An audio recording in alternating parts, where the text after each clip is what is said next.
You've reached the Government Center call.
They do? Oh, there you go.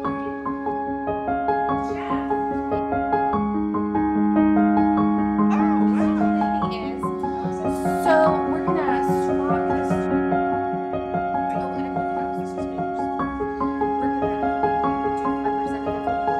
That we see. We'll just see yours first, and then let him do that.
Do I have a motion to return to open session? So moved. Second. All those in favor? Aye. Any opposed? Certification of closed session. Do I have a motion to certify closed session that, to the best of each member's knowledge, only public business matters lawfully exempted from open meeting requirements by Virginia law were discussed in the closed meeting to which this certification applies, and only such public business matters as were identified in the motion convening the closed meeting were heard, discussed, or considered? So moved. Second. Ms. Drake, will you please call the roll? Mr. Chewbacca, Yes. Miss Franklin. Oh, do we have Miss Franklin with us? Oh, you did not get her on the phone. She should be dialing in shortly. Miss Woods, you can mark her as not present for that vote. Sure. Mr. Hudson, Yes. Miss Parton, Yes. Miss Cass. Yes. Motion carries. Do I need to wait for? You can keep moving forward with the meeting. We'll take care of getting her on the line. Okay. Thank you, board members. As we return to open session, I'd like to make a brief statement. There have been concerns voiced about the decision of this board to sever ties with the superintendent. There are many who wish to know exactly why the decision was made. There are others who are unfortunately sharing false information about the financial impact of this decision. As I mentioned in my comments at the last meeting, that this was all agreed upon in our discussion during our closed session. I understand the desire for transparency. However, the board cannot share the details of the agreement. This is a personnel matter. The board has one employee, and that's the superintendent. Just like any other company, we cannot share the details of an employee's separation. All I can say is that we would not have made a decision that we didn't think our budget could manage, or one that would affect our staff and students negatively. We are elected officials with a fiscal responsibility to our constituents. This is a responsibility we take seriously, and any decision we made was one that took into consideration the fiscal impact, as well as what effects any of our options would have had on our staff, our students, and our community. It was important that our decision allow us to focus on the future and our strategic plan in student learning. We're asking the community to trust this board, and I know for some of you that's really hard, and to trust the unanimous decision on how to end Dr. Meyer's contract. Every board member came to the same conclusion as difficult as it was. And if you watch our board meetings, that doesn't happen very often. Now it's time to focus on the future. We're now positioned to immediately move forward in a positive direction with our interim superintendent, Dr. Annie Whitaker, and our assistant superintendent for finance and operations, Tommy Kranz. Just like our students are moving forward with prom plans, graduation, and end-of-year events, our school board must move forward by beginning the superintendent search process, which we will talk about later tonight. Thank you for your time. Next, we will have our student reps tonight read our mission, vision, and core values. And I guess, Sean, you're going to be doing that for us this evening. Sean Herndon. MCPS is an innovative educational community. We value diversity and we are committed to equity and inclusion. MCPS empowers learners to realize success in an ever-changing global society through collaboration with communities, families, staff, and students. MCPS provides a safe, engaging learning environment and intentional exposure to positive social, emotional, and academic experiences. Beliefs. 1. All students can learn in order to pursue their dreams. Schools are safe spaces of joy, wonder, and creativity. Every person deserves to be loved, valued, and respected. Kindness is an essential skill of a responsible, productive community member. The diversity of our community is one of our greatest strengths. All people deserve equitable access to opportunities and resources. Every child deserves an advocate. Honoring the voices of students and other stakeholders strengthens the school community. Open communication and feedback are vital to our growth. Learning and teaching are collective efforts that begin at birth and involve the entire community. Relationship building and high expectations are foundational to student success.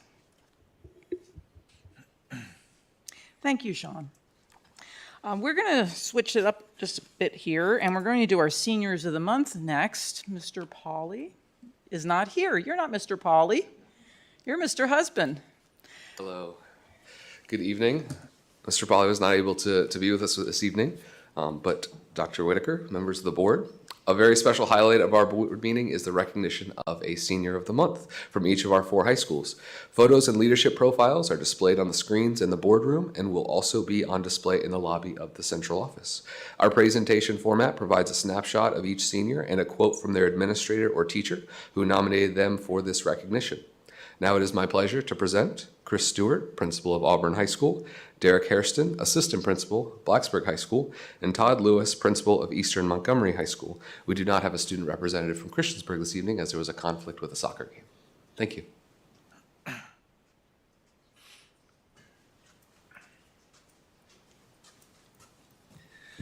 Good evening, members of the board, Dr. Whitaker. It is my honor to present to you the Auburn High School Senior of the Month this evening. At this time, I'd like to recognize Jeffrey Delaney as the April Senior of the Month. I'd like to invite Jeffrey and his family to come up and join me.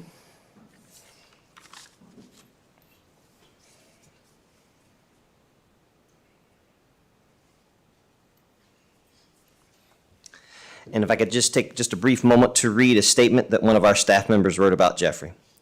Jeffrey has been a leader since he first arrived in 9th grade at Auburn High School. As a freshman, he was asked by his FBLA advisor to be the regional president for the Blue Ridge Regional FBLA and state vice president for the Virginia FBLA. Jeffrey has now served 3 years as the regional president, state vice president of FBLA. During the start of the 21-22 school year, he served as acting president of the Virginia FBLA. His contributions to AHS have been many, and we look forward to seeing what he does in his career. Congratulations, Jeffrey.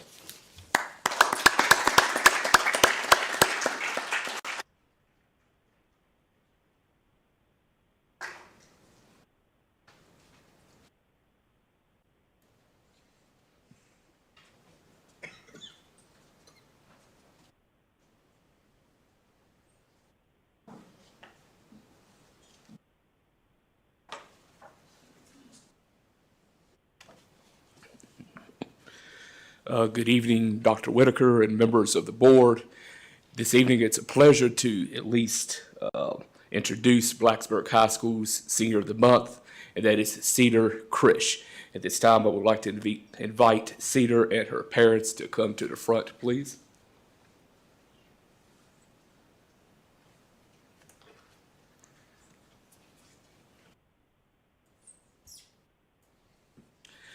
I'm going to read a statement submitted from one of Cedar's teachers. Cedar Krish is one of the most impactful students I have encountered as an educator. They are wildly creative and in the past year have come into their own as an impactful and inspiring member of the student body. Serving as president of the Pride Club, vice president of the National Art Honor Society are just two of the influential roles in which I have directly seen Cedar participate. They have one of the most impressive portfolios of any art student I've seen in both secondary and collegiate educational programs. Their work includes traditional drawing, painting, sculpture, and ceramics, as well as digital and fashion design. Cedar has also received several prestigious awards for their artwork, including an American Vision Award nomination with Scholastic 2 years running, in addition to quite a few Gold Keys awards. I'm so proud of their growth as an artistic and a person in their time at BHS. And with that said, I want to congratulate Cedar for a wonderful accomplishment of this. Thank you.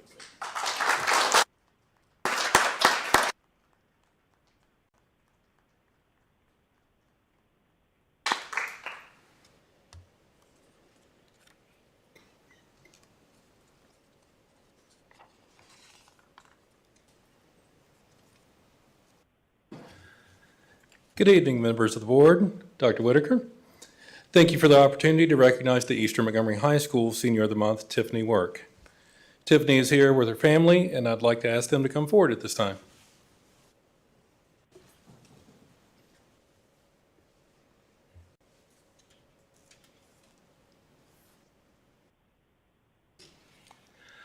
The EMHS Teacher of the Year, Jenny Brown, prepared some words about Tiffany, and I'd like to share them with you. She states, Tiffany is a student that any teacher would feel honored to have taught or interacted with during her high school career.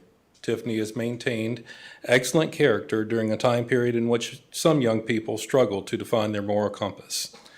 She is honest, loyal to her friends and family, and makes decisions that positively impact her scholastic and personal well-being. She is not one to succumb to peer pressure and is an excellent role model for other students. One of Tiffany's most outstanding attributes is her obvious respect for all people, and she models that for others to see. She has a special way of making connections with those younger than her, as well as people with disabilities. She intends on establishing a career in special education, and there's no doubt that she will shine in that field. Congratulations, Tiffany.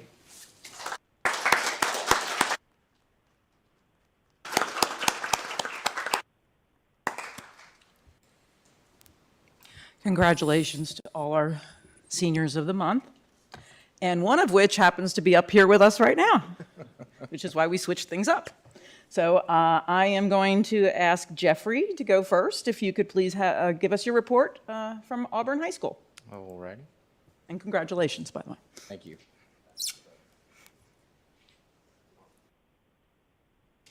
So 16 students competed at the State Leadership Conference for FBLA in Reston, Virginia, along with 4 students who advanced to the national competition, which is going to be held in Chicago this year.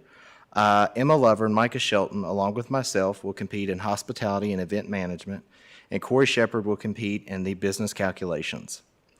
Spring sports have started at AHS. We had a successful winter athletic season with boys basketball winning their 3rd state championship and the girls basketball advancing to the state tournament, and the AHS swimmers had divers and teams compete at the state swim and meet dive, the first time in school history. Students are looking forward to prom, which is coming up on Saturday, May the 7th. It will be held the first time in over 2 years. The seniors are excited about receiving their cap and gowns next week on Monday, April the 11th. And we are looking forward to the Senior Awards program on Friday, May the 13th at 10 a.m. and graduation on Saturday, May the 21st at 10 a.m. We have 2 big field trips this week with nearly 50 science students attending Biomechanical Day at Virginia Tech, which was today. And we have 30 students in CTE classes getting tours of Terman Lumber, Row Furniture, and Salem Frame on Thursday.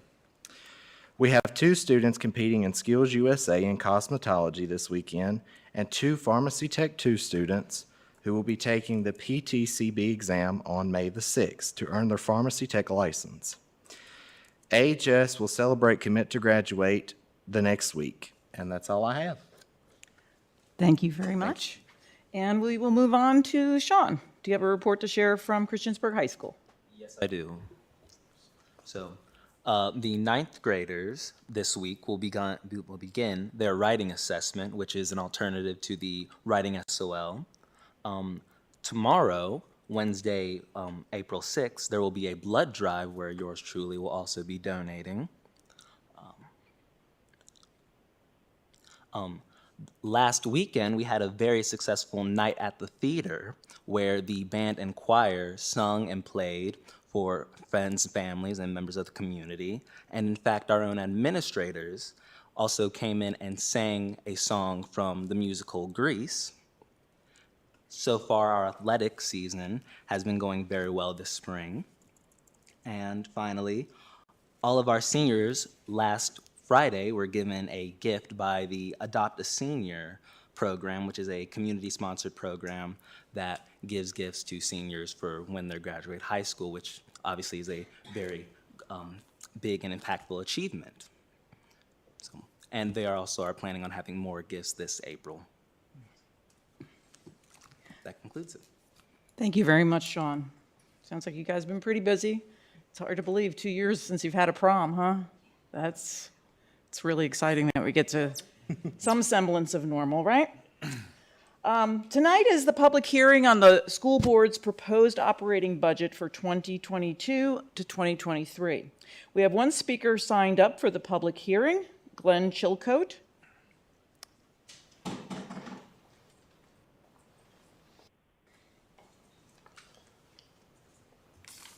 Chair Cass and members of the board. My name is Glenn Chilcote and I live in Blacksburg. I'm here to speak in regard to the budget and advocate for a meaningful pay raise, specifically 5%, with special emphasis on employees who are in the middle of their careers. Most of our focus when it comes to raises has been to attract new teachers. I'm asking that you focus on the employees who have made a commitment to Montgomery County and are here for the long haul. I know it's easy to give raises to those at the beginning and end of the pay scale, since there are fewer employees in these categories. But we can't forget the men and women in the middle. Learning loss has been a very hot topic due to the pandemic. Imagine if a large number of veteran teachers left the profession. This would greatly impact learning loss in proportions that we've never seen. I believe it is vital that we prioritize meaningful wages for frontline workers, teachers, and ESPs, education support professionals. We are the ones who know the students' names, and we are the ones who show up day in and day out to give the students of Montgomery County the best we can. Thank you. Thank you. The public hearing is now closed. Our next agenda item is public address. We welcome the opportunity to hear from students, parents, employees, and community members about education matters in this community. As a reminder, the board sets aside 30 minutes to start our public address. We have the option to extend in 30-minute increments, which Ms. Drake will remind us of. If there are additional speakers after 90 minutes, the board will continue with their business meeting and hold one additional 30-minute session at the end of the business meeting. The clock continues through applause and disruptions. The more disruptions there are, the fewer speakers who get to address the board. I will call each speaker up by name in the order that they signed up. Each speaker will have 3 minutes to address the board. The board does not respond to speakers during public address. The screens will show when the speaker has 30 seconds remaining and when time is up. Please state your name and the area of the county you live in. The first speakers are Alicia Vaught and on deck, Glenn Chilcote.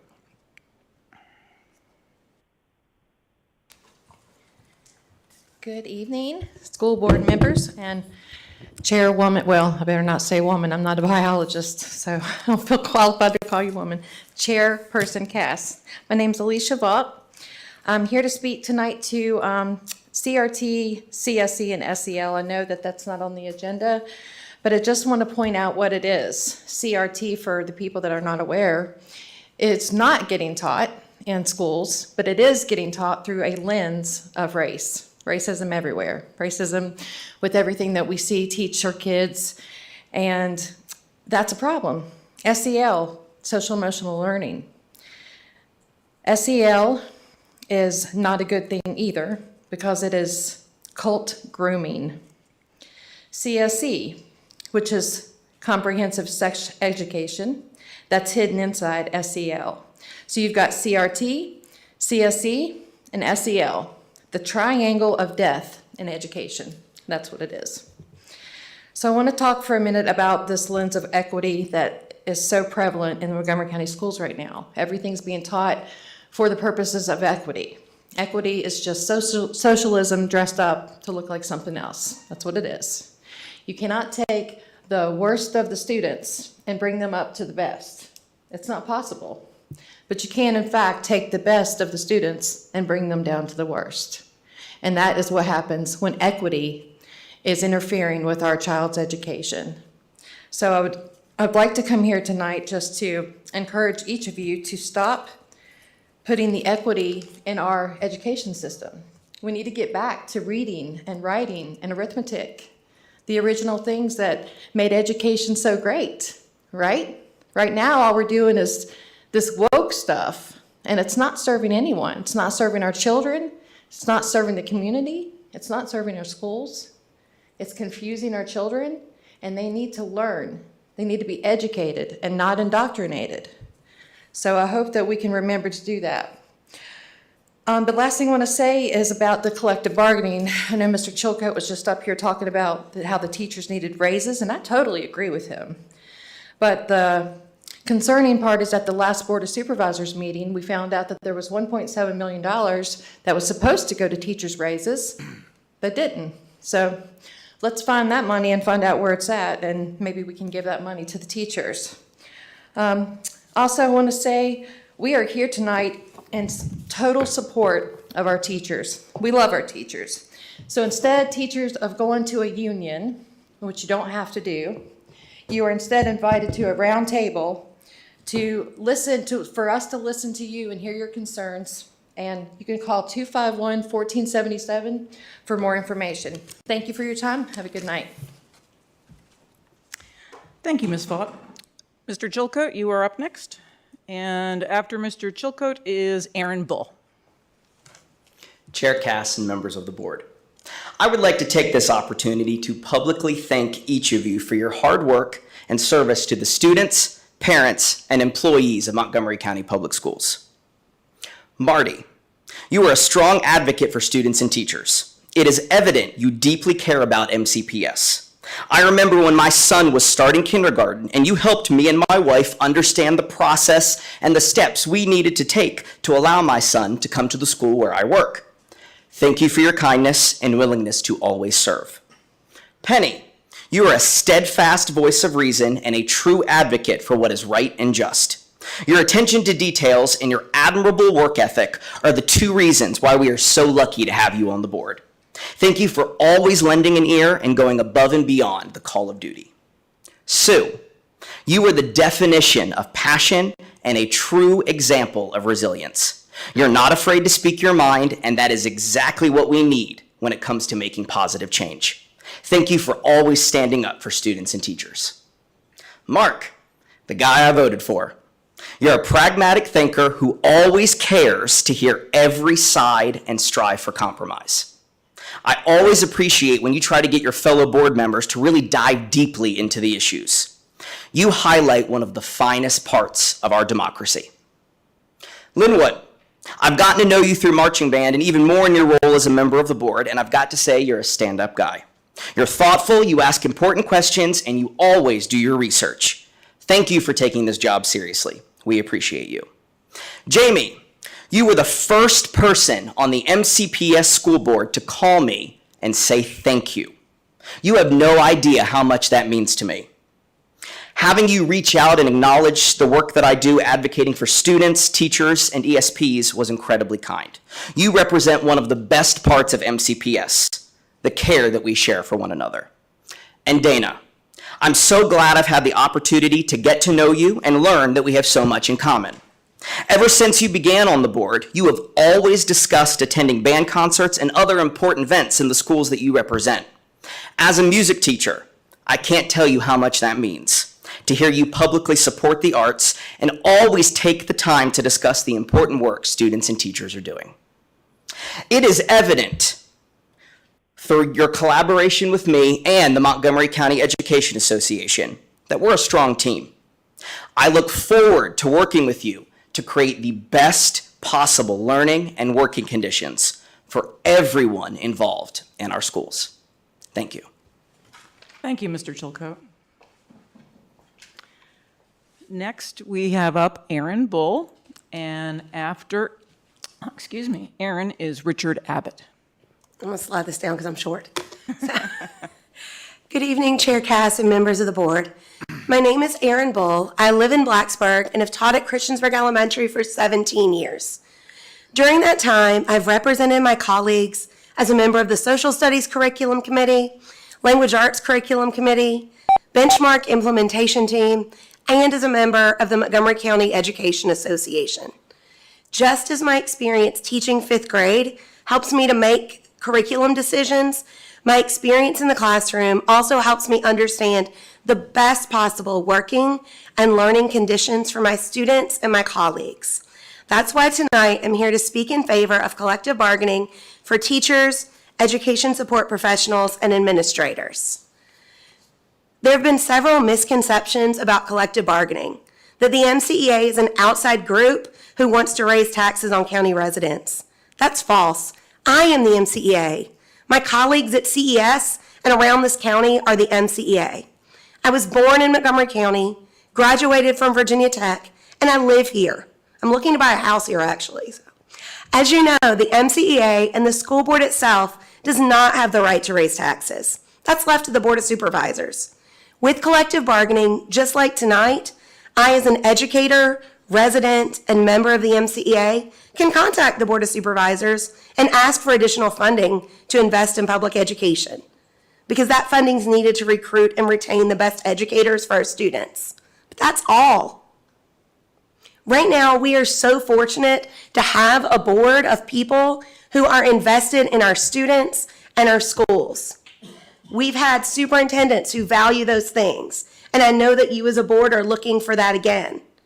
But I've been with this county long enough that I've seen some folks who maybe haven't always been student-centered, and we don't know what's going to happen. I would love it if you all could stay on the board, but I know that that's not going to happen. People's circumstances change. They choose to leave the board. Different people choose to run for different rationales. We need to make sure that what we're doing sets up your priority and our priority of being the best environment to educate children and to attract and retain highly qualified educators. The research is clear that school divisions that collectively bargain have higher learning outcomes for students, higher teacher retention, and better employee morale. Collective bargaining just lets the folks in our schools working directly with students have a seat at the table. It allows people who know our students' names to prioritize initiatives and spending that would have the best impacts for our students and schools. That's why I ask for your support for collective bargaining. Thank you. Thank you, Aaron. Next up is Richard Abbott, and after Richard is Angela Akers. Hello, my name is Richard Abbott. I have a touch of a cold and don't feel that great, but here I am. My daughter and I have been here since 2012. My education came from Fairfax County Public Schools, and my daughter started her education at City of Winchester Public Schools up in Northern Virginia. Ever since COVID hit, everything came to a dead stop, and we've been trying to catch up. And it's, you know, I'm crashing, burning. But anyway, Glenn Young had won this state in the governor's election, and he won 52 to 48% in this county. And we all know he ran on the divisive education going on in our county public schools. And I kind of feel like that we've got some stuff coming up that we're going to be talking about it. And I kind of feel, do we really want that in this county? Because 52% of the people in this county aren't going to like it. And I am one of them. Since January, I kind of feel like the school board has started taking a wrecking ball to Montgomery County Public Schools. And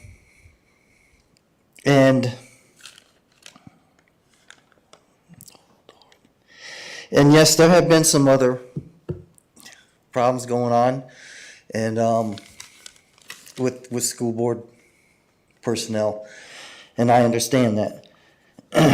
But why would we in this school district even want to have the conversation about what's coming up? I'm not going to name it. Everybody knows what I'm talking about. And it is so divisive. And it's a divisive program. And then in these divisive times, I just, I really feel like this school board wants to turn Montgomery County Public Schools into a Loudoun County type system or a Fairfax County type of system. And I know that I'm not the only parent that feels like I do and that has not spoke out. This is my first time, obviously. And I am here now speaking out, so I hope that you are paying attention.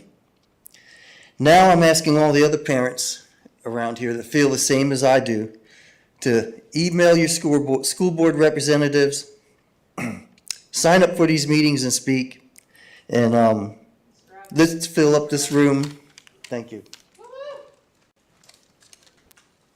Okay, my mic was off. Sorry, Mr. Rabbit, your time was up. Okay, next we have Angela Akers, and after Angela is Cedar Krish. Okay, I guess Angela is not here. Cedar, who I believe we also saw earlier this evening. After Cedar, we have Eden Brock. So I know it's not on the agenda today, but I'm here once again to speak about the school board policy regarding pride flags. Firstly, I would like to address the slippery slope issue. The last school board meeting, Ms. Franklin in particular expressed concern that allowing pride flags to go up in classrooms would pave the way for hate symbols. While I understand the concern, and I think she has genuine reason to be worried about this, as well as everyone else has genuine reason to worry about pride flags in classrooms, there are a lot of reasons that I don't think that this will happen. For starters, pride flags are not hate symbols, nor have they ever been. Pride flags represent ideas such as inclusivity, acceptance, diversity, and equality, all of which reflect the values listed in your mission statement. Additionally, if hate symbols in classrooms is really something you're worried about, then I suggest the school board makes a policy banning hate symbols. In fact, the Anti-Defamation League lists 214 hate symbols, including the Confederate flag and swastikas, which you were so worried about. However, not one of the 214 symbols listed has anything to do with pride or pride flags. If you are worried about stopping real hate, ban these symbols, not flags that stand for equality, acceptance, and love. I would also like to talk about the suggestion that we could simply replace these flags with MCPS safe space stickers.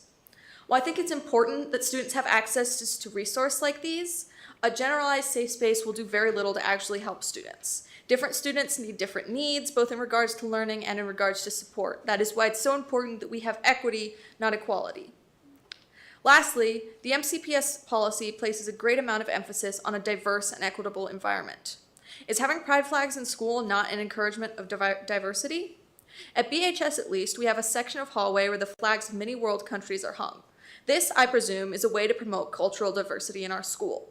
So then, why can we not hang pride flags, which seems to be just another way of promoting diversity?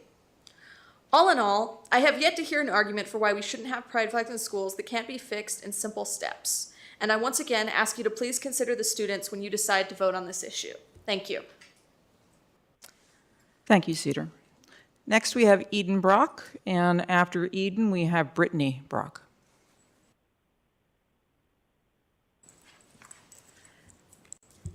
Hello, I am Eden Block and I am a student at Blacksburg High School.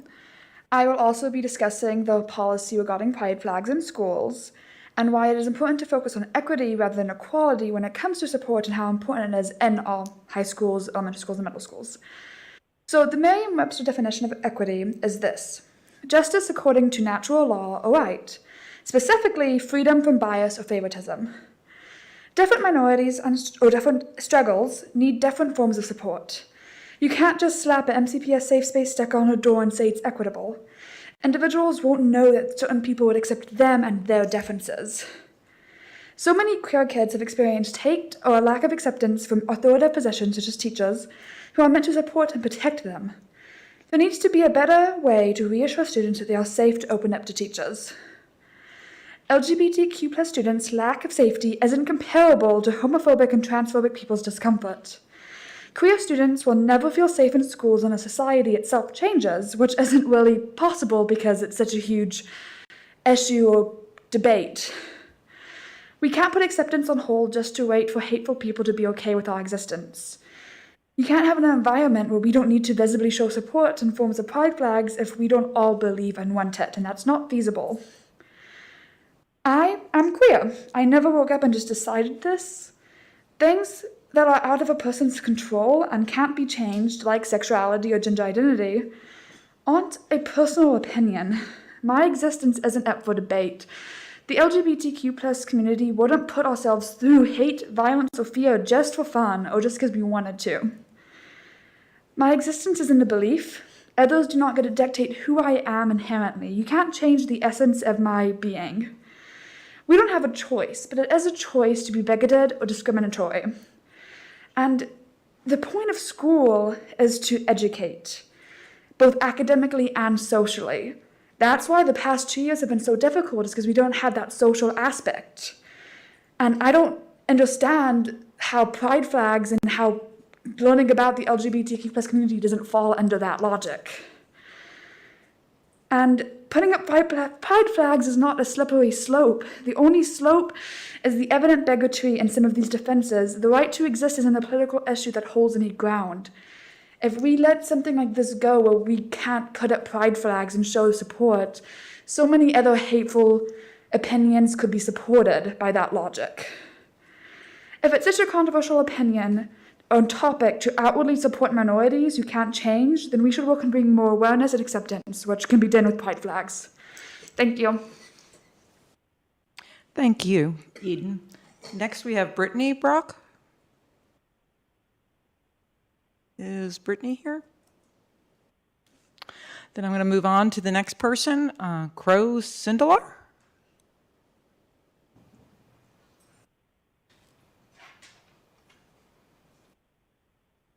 After Crow is Catherine Kincaid.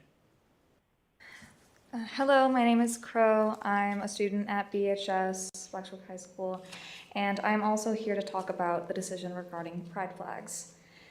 So, the iconic 6-color standard pride flag embodies many things for many people across spectrums of sexuality and gender. But there are some universal values it signifies. Among those are acceptance, love, and of course, pride in our identity, orientation, and community. To see this flag in spaces where LGBTQ+ youth may feel unsure if they're safe to be themselves helps them, us, feel accepted and feel loved. It's important that we as children and as part of a marginalized minority are secure in school.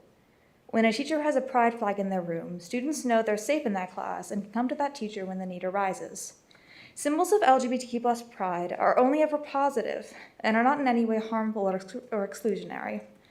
In fact, they represent equality and inclusivity, and they aren't gateways to signs of hate.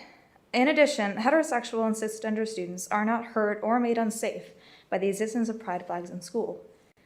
The only effect of allowing LGBTQ+ pride flags to be hung in the classroom is the comfort and security of students who have been othered and overlooked for far too long. Thank you for your time. Thank you, Crow. Next, Catherine Kincaid. And after Catherine is Joanne Price. Hello. Teachers, you teach because you love children. We support you and want you to be happy and successful and able to do your job without interference from those who would subvert your efforts. The fact that a union is being presented to you is evidence that the Montgomery County School Board has failed you, the students, parents, and the community. Another disturbing fact is that the vice chair, who has been elected for 21 years in District B, Penny Franklin, is a union rep at Hubble, and her job responsibilities include organizing. It's amazing that we've had our schools closed down almost for 2 years, and now we're not talking about improving education, but we're talking about unions. Public sector unions tend to distort the labor market, weaken public finances, and diminish the quality of public services. These facts led policymakers to oppose collective bargaining by government employees. When Chris Christie took over as governor of New Jersey, he identified the chief problem with his state's fiscal catastrophe. There was a nearly $11 billion budget gap, and voters were fed up with the sky-high taxes that were imposed on them by the state government's reckless extravagance. On his first day in office, he signed an executive order preventing state workers from making political contributions. He fought the teachers' unions' free lifetime health care for their members. He sought to impose a one-year freeze, change rules to limit future benefits, and require that teachers contribute just a tiny fraction of their salaries to cover the cost of their health insurance, measures that would not have been controversial for private sector workers. His order prompted unions to spend $6 million from members' dues on anti-Christie attack ads over a 2-month period. Lesson learned: confront the public sector unions at your own peril. Do we want this kind of interference by outsiders who invest teacher dues in political campaigns, attack ad campaigns, and paying $4.3 million in cash for expensive resorts such as Hillcrest Golf Club in St. Paul, Minnesota? The UAW is in crisis. $70.7 billion taxpayer monies were given to bail them out. The state teacher unions has millions in unfunded liabilities. We love our teachers, our children, and our parents. Let's work together to get the right members on the school board, in the administration, and as a community, remove the welcome mat Ms. Franklin has laid out for her union associates. Thank you. Okay, thank you, Catherine. And next we have Joanne Price and then William Price. Good evening. It is time to turn the page on a shameful history. It took years before Melville Dewey's ideas, along with many others, were rewritten in our textbooks and taught in every classroom in America. Teachers had to be trained. They had to wait until the older teachers retired. Kids today can't sign their name on a legal document because they can't write cursive. If you can't write it, you can't read it. But now they know that there are 52 sex genders. The new methods had to be slipped into the schools without public notice. After all, parents do not send their children to school to come out functional illiterates. The simple truth is that the NEA, the National Education Association, played a significant role in advancing this conspiracy against literacy. It was a conspiracy because we, the people, the parents, the American people, were never informed of what was taking place or given a choice. We were never asked if we wanted our children to be taught in a manner that would turn them into functional illiterates. We were never asked if we wanted our children's education custom tailored to make them socialists.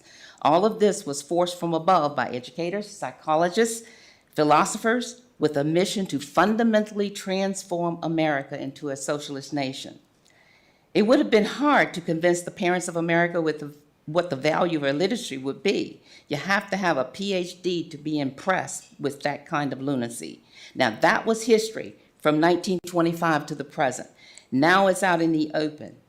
Acting Superintendent Annie Whitaker, in defiance, told the Dialogue on Race group on March 26th, where to go on the VEA, NEA website to find the Ed Equity curriculum that Governor Youngkin had pulled from the state's website.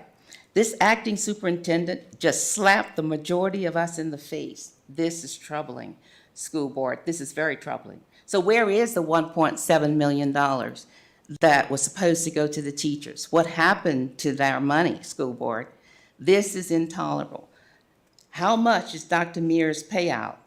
Now, on this side of the page, the citizens of Montgomery County join us in a community forum. Parents, teachers, and concerned taxpayers are united as one, holding the school board accountable. Lock out the union, find out what happened to the teachers' money, and send a loud and clear message. We, the taxpayers, are not going on the hook for Dr. Mears' payout. We want to teach our children how to make a living and teach our children how to live. That number again is 540-251-1477. Call that number and join the forum.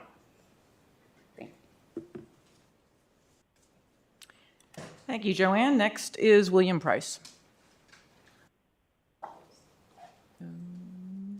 Okay.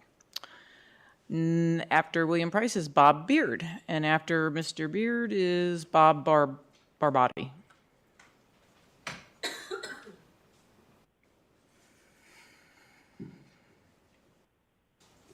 Good evening, board. Thank you for having me. I'm Bob Beard. I live here in Christiansburg. I'd like to start this evening with a quote from Martin Luther King.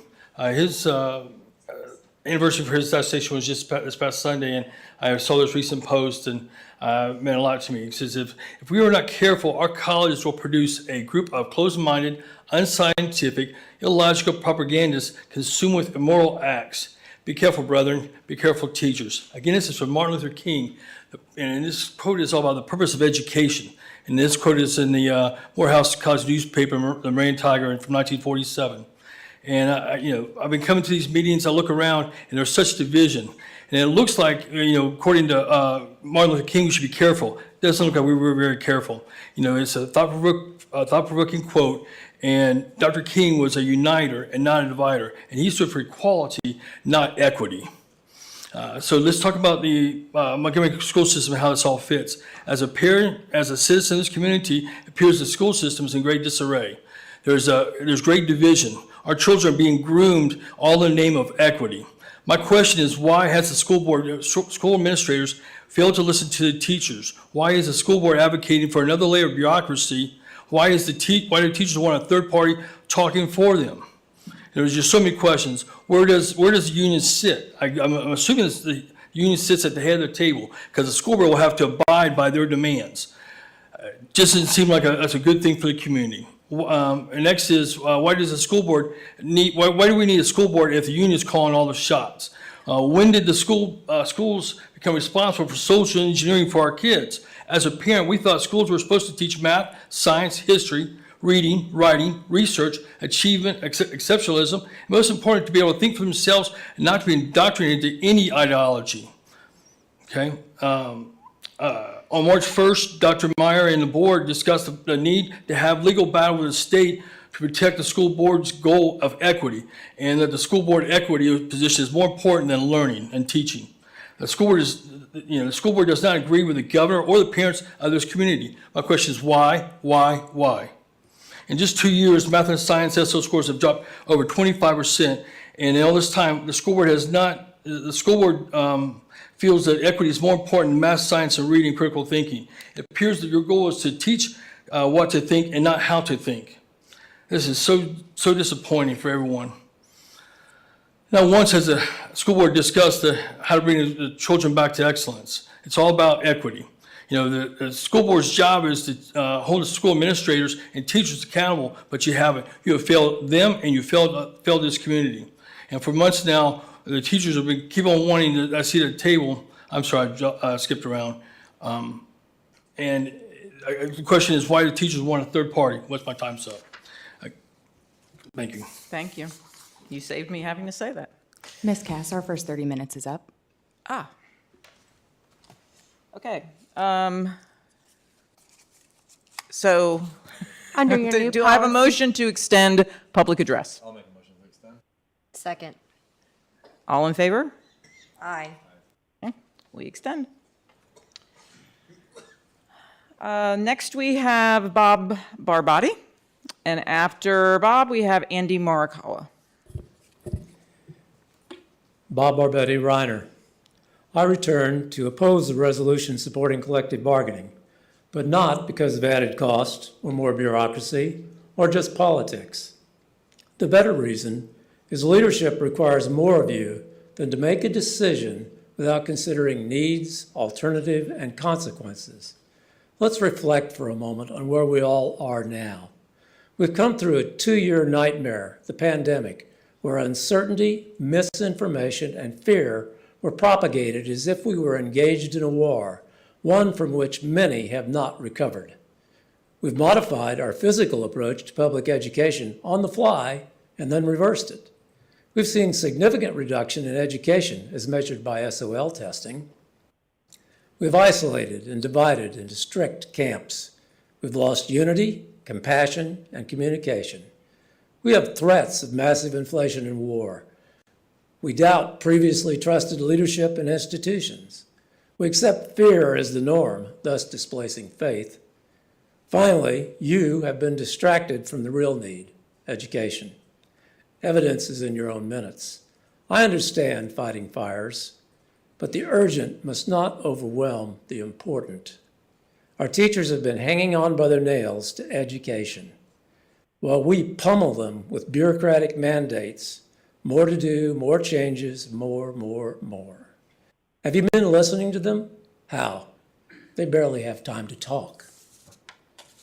Your recent vote of no confidence at the leadership level suggests you know something may be wrong, but do you know what? I have an organizational chart, which is a derivation of the one on the website. It's a simplified version that shows information flow. Solid lines indicate flow of information down and up. Information is meant to flow without resistance for the organization to succeed.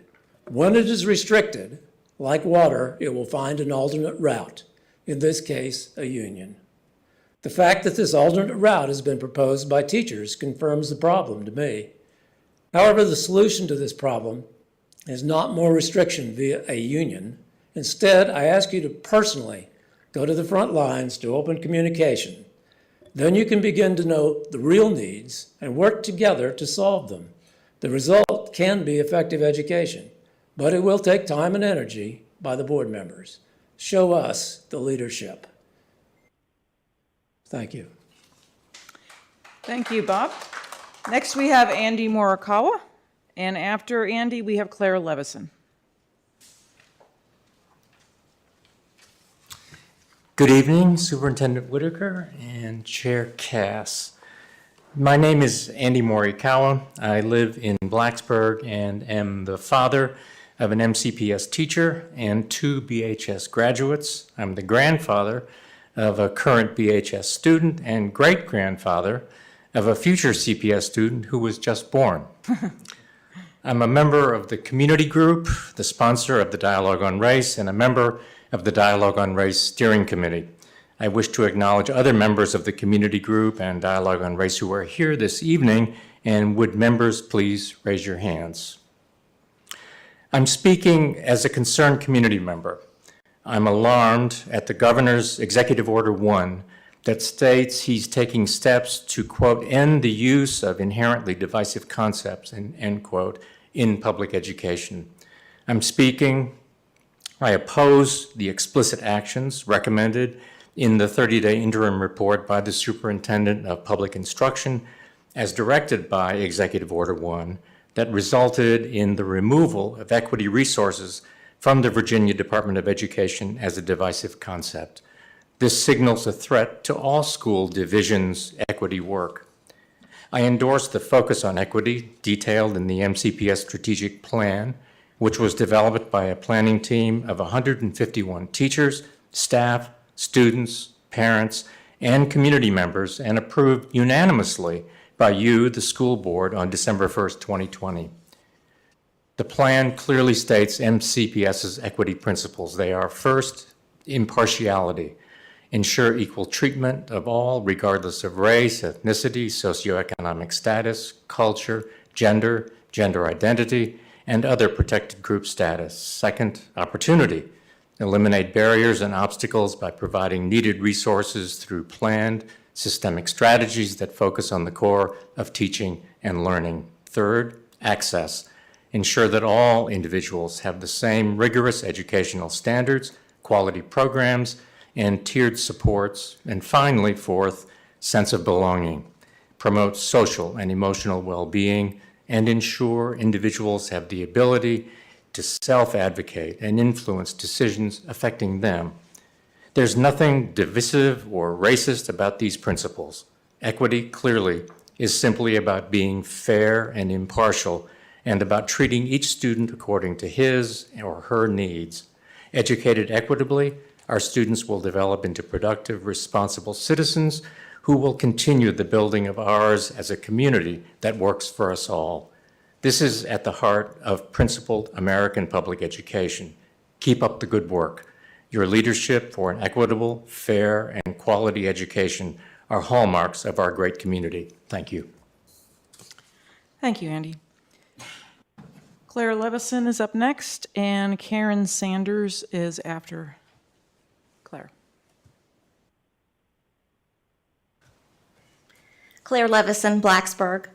Last Wednesday, the girls lacrosse team at BHS was told they were not allowed to wear their Pray for Peace t-shirts while warming up before games based on the following reason. Quote, the message conveyed by the shirts, although positive in nature and well-meaning, can be interpreted as religious and political in nature. End quote. I, like many members of the community who commented on the Facebook post I wrote about this issue, thought the primary objection to these t-shirts by MCPS was the use of the word pray. Because the goal of the shirts was to promote peace, regardless of religious or political affiliation, I asked if the shirts could be worn while warming up before games if they were revised to say, play for peace. After the BHS principal consulted with the interim superintendent and the director of human resources, approval was denied based on the following reason. Quote, as a school division, we have a policy that requires school employees and events to remain neutral on political issues. This policy applies to any sports teams as well, since our student athletes are representing the school while competing on the field. End quote. Obviously, now even peace is politically controversial, because after attention was drawn to this issue, the library had to take down the Stand for Peace sign on their Eastern Europe display because there could be students who are Russian that could take offense to it. I've also had many members of the community ask me if they can buy a shirt, but the graphics design class at the high school made them, and I don't want their teacher to also risk violating the policy. President Jimmy Carter once said, war may sometimes be a necessary evil, but no matter how necessary, it is always an evil, never a good. I have no delusion that my opinion alone would be enough to move you to reconsider the decision regarding the shirts. So I thought I would share with you the opinions of a few others as well.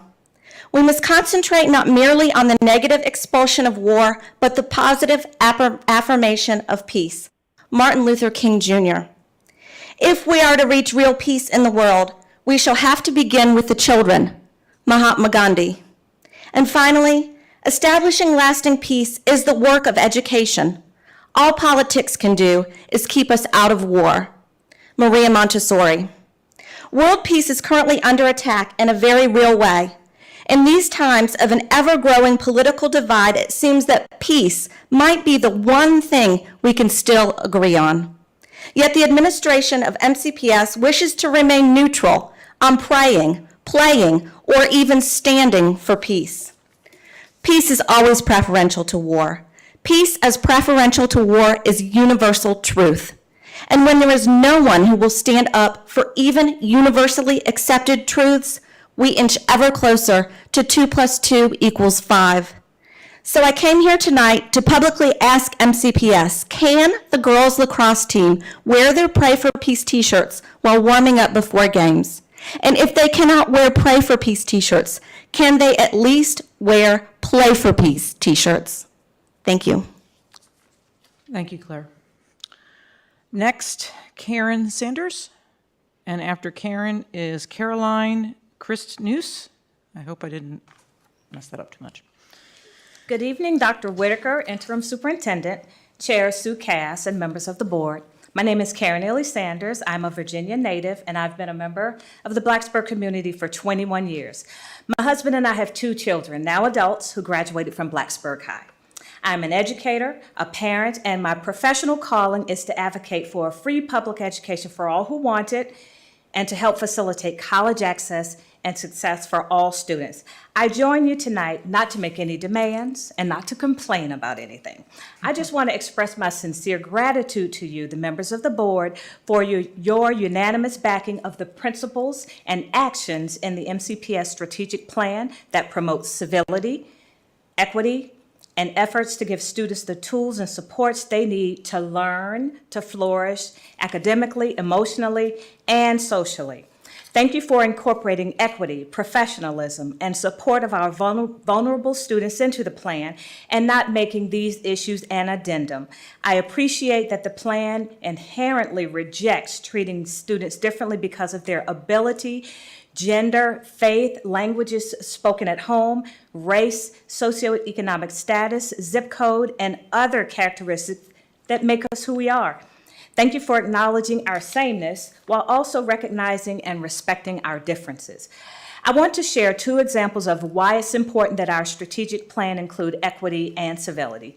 It's important for us to look back at our mess-ups as we look forward, and without a doubt, the MCPS strategic plan is forward-facing. First example, in 2013, Governor Bob McDonnell appointed me to serve on Virginia's Brown versus the Board of Education Scholarship Program Committee, and I've been blessed to be reappointed by each governor since. The program was established in 2005 or so in recognition of the fact that from 1954 to 1964, some Virginia communities closed public schools to avoid racial desegregation. I mention this because I've worked with both blue and red administrations to address one of Virginia's biggest mess-ups, and there are others that I won't mention because I'm not here to complain.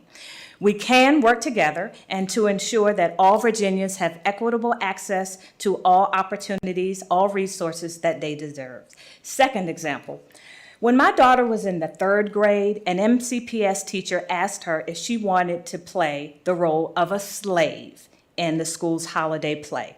I am confident with the professional learning supported by the MCPS strategic plan that in 2022, no educator in MCPS would think it's okay to ask the only brown girl in a class of white students to be a slave in a holiday performance. Again, thank you for looking forward and using the strategic plan to guide MCPS efforts to intentionally address. Oh, I'm sorry. Time is up. Yep. Thank you. Thank you. Thank you, Karen. Caroline? Yes. And after Caroline is Dawn Upham. Good evening. When I stood before you here in August of 21, I told you then I thought that the liability that you undertake sitting on this board is a very difficult task, and I do believe it is. I've sat on them. I hoped we would all be united for the good of all by now, but unfortunately, what I have observed over the past few months is hate, disgust, and division, not unity, and working together for the sake of thousands of students and teachers. It saddens me, and I worry for my grandchildren. I keep hearing how many teachers are hating their jobs and wanting to give up the profession they love because of the insane things that are being forced on them to do in the schools, such as monitoring bathrooms and the activities going on in them, even the destruction of school properties by students with what looks like no accountability. Is that really what we want to promote? What happened to the job of teaching students fundamentals needed to excel and become law-abiding and contributing citizens to society in this country? Is that no longer applicable? It seems sex education, CRT, and equity are the hot topics these days. I hear these stories over and over from teachers and parents who have talked to teachers. I wonder if the goal is to ruin the education system and dumb down students. I pray not, but I wonder. I ask myself, what is the agenda? Are people receiving money or something else for creating division instead of unity? Are you being pressured to promote certain causes? Is it all about pride and power? What is it? It's obviously not about all the students and parents you represent. It's obvious something is seriously wrong, and these meetings don't seem to be helping to fix these problems. Surely you see and sense this. It's time to unify, not continue division. I don't have all the answers, but I don't have all the inside facts either. You do, and most parents don't have all the answers, but we need to work together. I know a lot of these parents and grandparents, and they're a relentless bunch, and I'd have to say I'm one as well. The whole mess and division can be turned around if you'll take the initiative to make it happen. You have an opportunity to shine within the state if you, as a school board, will care about all students, teachers, and parents' concerns. I challenge you to look deep within yourselves and do that. I know your job is to represent those who put you in these chairs, and I encourage you, if that's not your intention, you should step down. Thank you. Thank you. Okay, last we have Don Upham.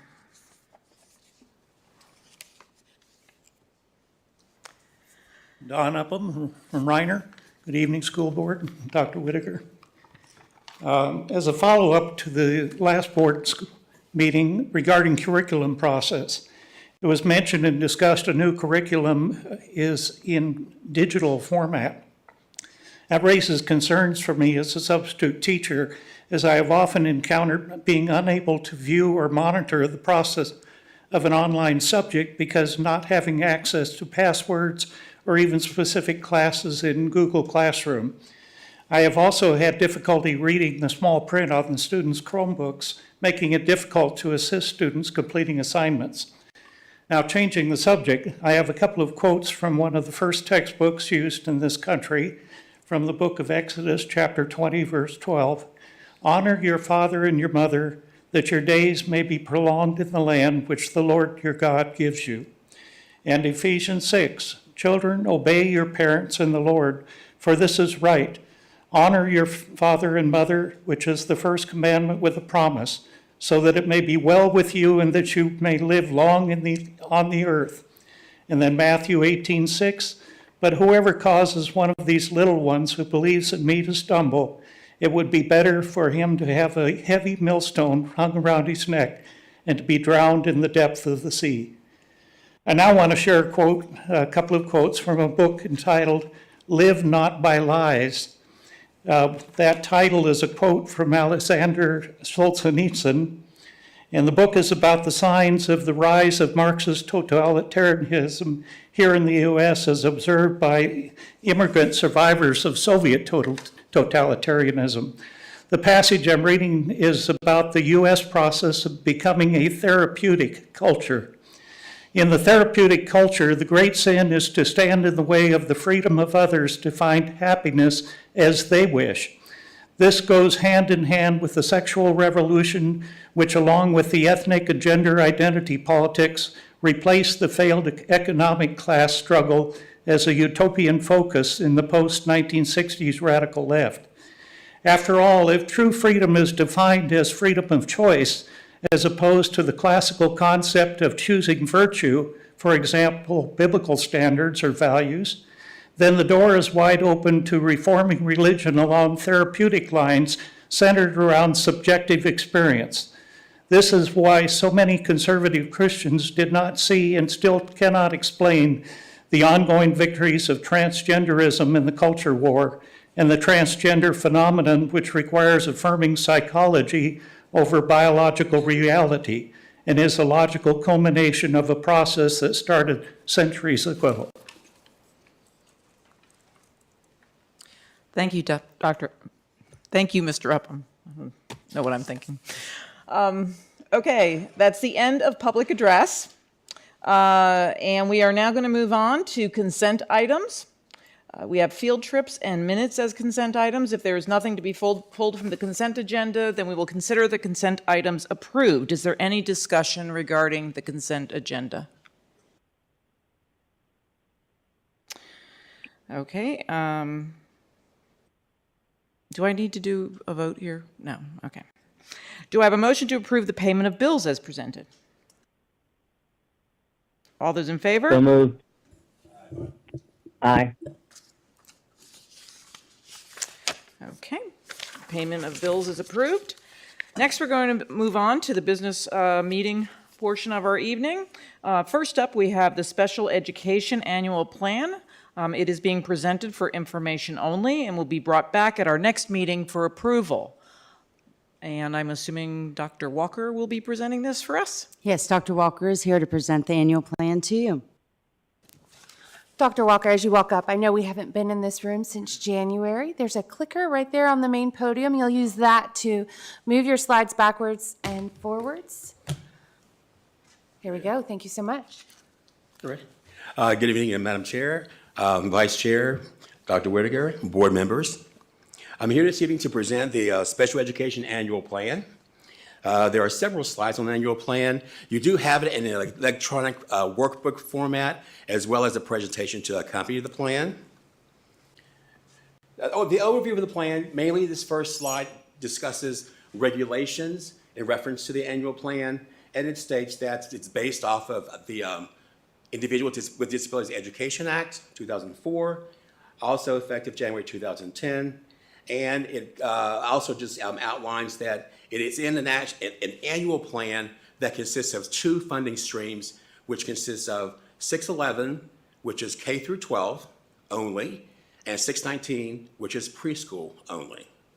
Those are the two funding streams in the annual plan.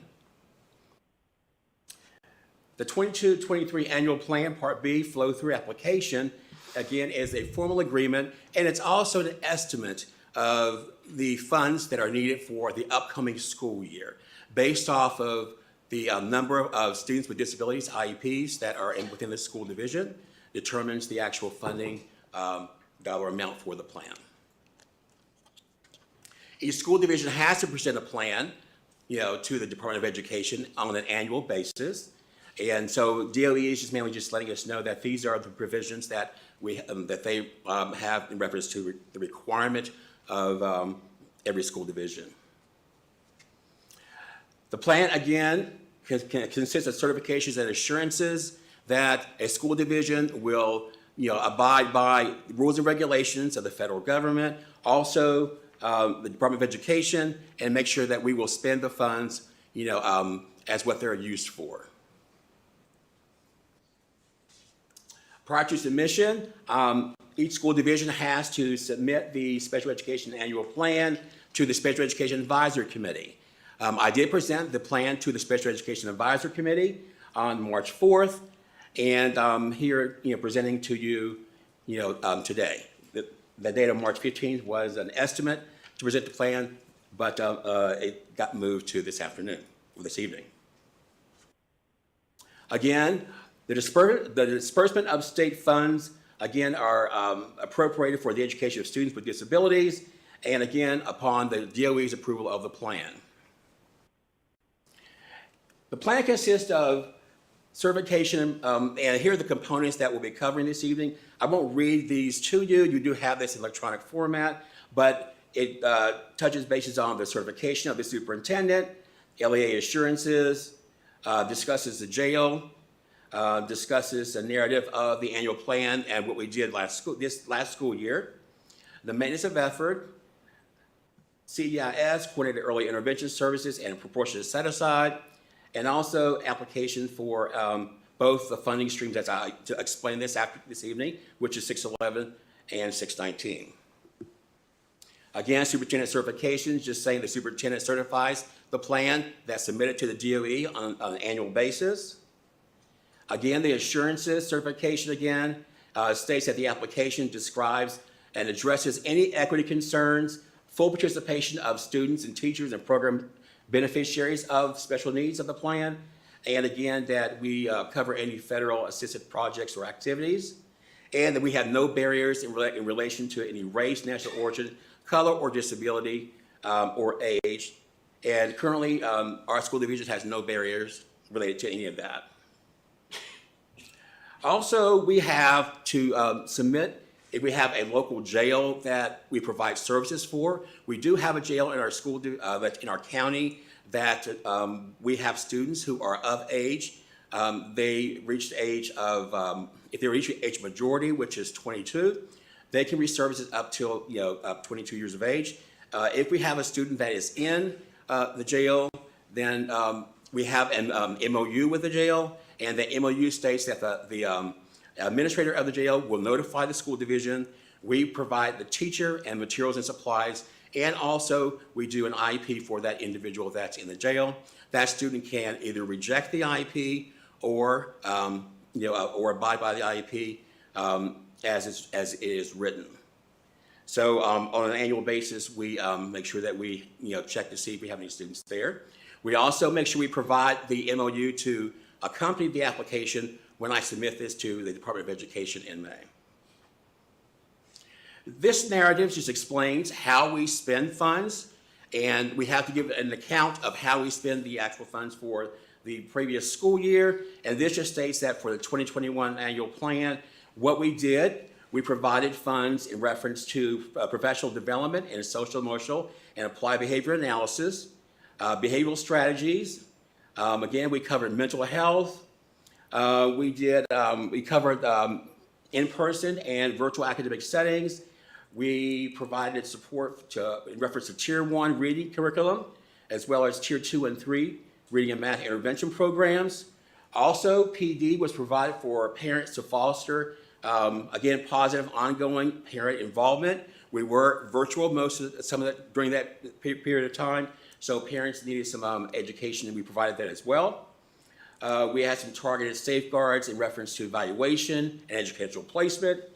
And again, funds were provided to develop or to fill quality instructional assistance, as well as special education teacher positions, in addition to related service personnel as well. So this lets us know how we provided the services for the funding that we received for the annual plan. The maintenance of effort, this is a financial piece here, states that, again, the school division has to spend the same amount of money as the special education grant provides. So it's a balancing act.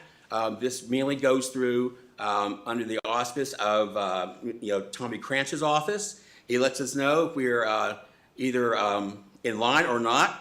I meet monthly with the finance director to make sure that we are in line with our finances, so that we make sure we stay out of the orange jumpsuits. I'm sorry.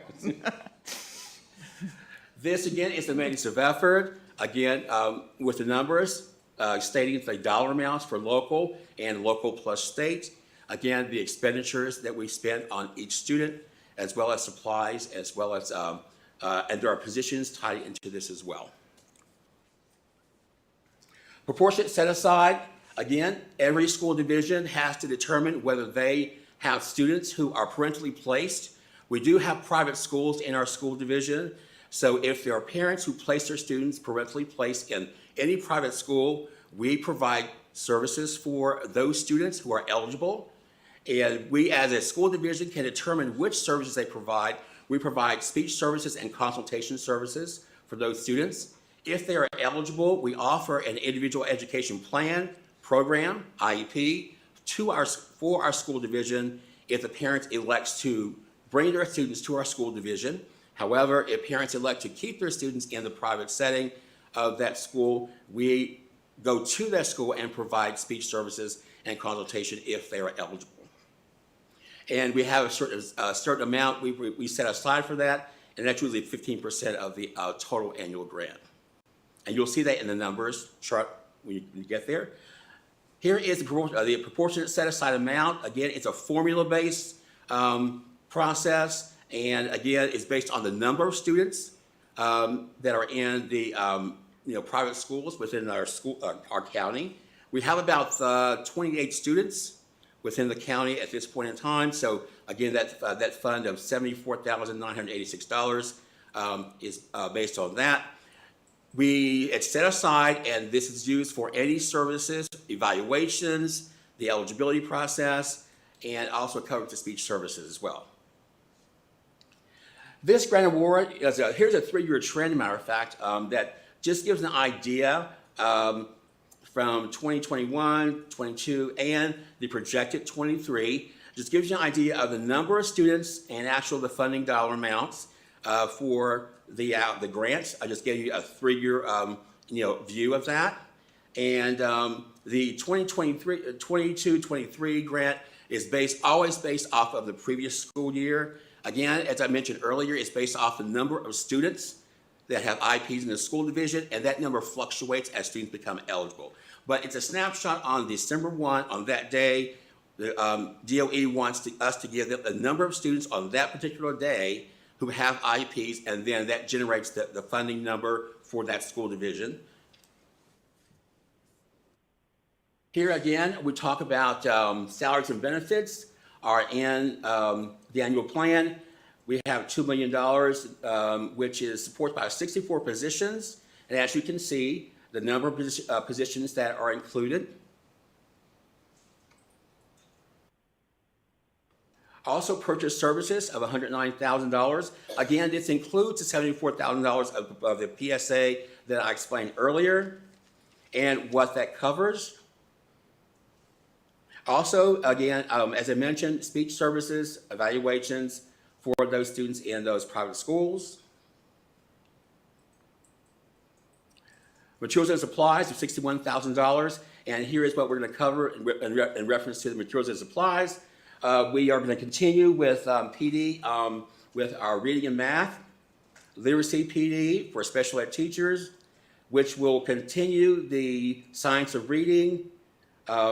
We'll also continue the areas of dyslexia and benchmark, Teachtown curriculum licenses for adaptive curriculum, and materials for PD for instructional assistants to participate, to become registered behavior technicians in collaboration with a certification through Virginia Commonwealth University.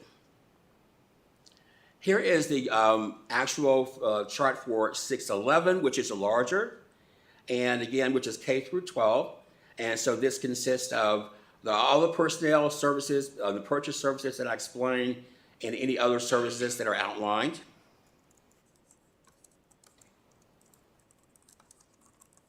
Here's the preschool grant. It's always a smaller grant, and this is the 619 that I explained early on. And again, this grant usually covers a couple of instructional assistants and supplies because it is a much smaller grant. And here's their chart here in an outline of and all the accountances. That ends the presentation for the Special Education Annual Plan. Are there any questions that I can take from the board at this point in time? So Dr. Walker, so we review this, and it's good to get the summary. One of the things I always try to look for, and I didn't see it here, if there's any changes from year to, aside from the maintenance, obviously, and the numbers changing and our enrollment changing, right? Was there anything from, I guess? Yes, there is a change from last school year, and that is on materials and supplies slide, which is this slide here. And as you can look, last school year, we started a letters training, which was a voluntary basis. This time, we will continue asking for funding to continue that. That is across the division. And also, we'll continue with the benchmark as well. That's our curriculum for with our elementary. Also, Teachtown licenses, that will continue. And what's new this year is the funding for PD for instructional assistants to become registered behavior technicians. This is based on the fact that we've had many of our IAs work with students with autism. And this is to give them an additional skill base. We do contract out for this service for RBTs. And so they're very beneficial to work with our students because they're rooted in applied behavior analysis. So this is continues with the fact that last school year we said that we would provide additional support and training for our instructional assistants, and so this covers that. And so what we have about and what we do is we'll do this on a volunteer basis because we have a number of instructional assistants, but this consists of about 60 hours of additional training and they have to sit for an exam, and they're monitored by a board-certified behavior analysis individual that we have in our school division. So this gives them an additional level or layer of certification and training, and it covers over 100 competencies in autism, and for students, who have that work under that category. So it just really adds additional training for our instructional assistants working with those students, because some instructional assistants, they can get overwhelmed with the students if they don't have the background and the training. So this will give an extra layer of that training. And so we have several of our IAs that are interested in taking on this task. It does, again, I said it requires 60 hours of training for that. And so, but they do get a certification after that, which does, bump up their pay in reference, and also, and they are, can be, an attraction to other school divisions as well. But we want to make sure that we have them with our school division. And so we are looking for a commitment as they go through this program to our school division for at least 2 to 3 years. Because we're providing this training, we want to make sure they're staying with us as because this is a very detailed, collaboration, and it involves, again, a certification that is well sought after for many school divisions that are close to us.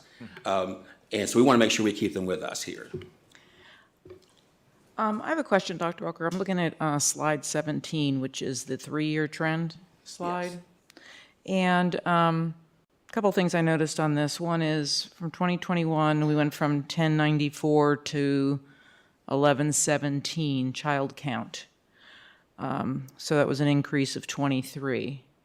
Yes. Yet from 20 till to 22, 23, the expectation is 1,200, which is an increase of 83. Yes.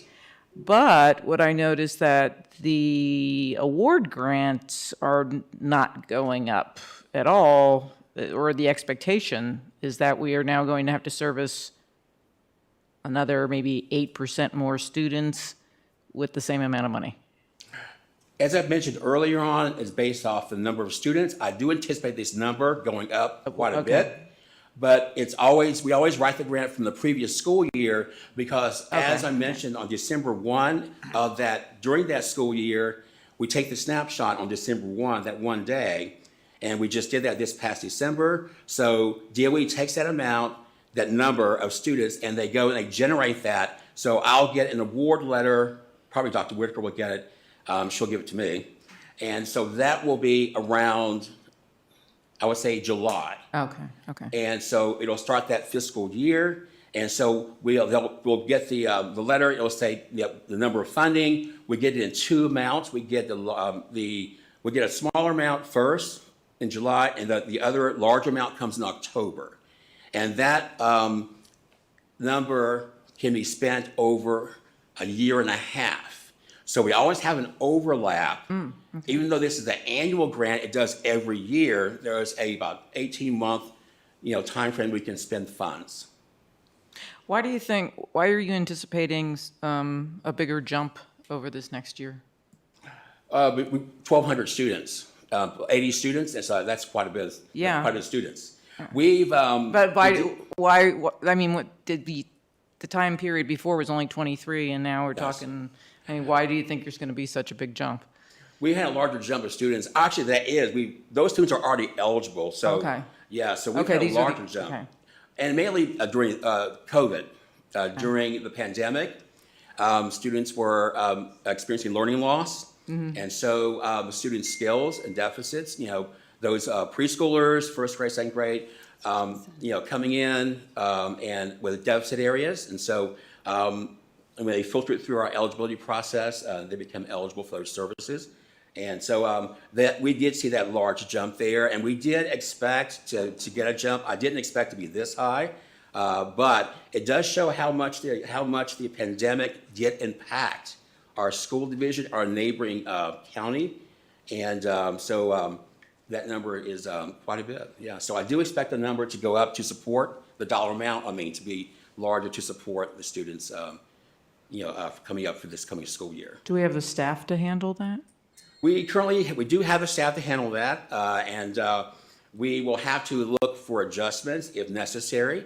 Again, every school year we monitor that, and we make sure that we keep in line with the finance department as well. But we are also, monitoring our schools, and we monitor the number of referrals that we get, from the community as well as from inside the school division.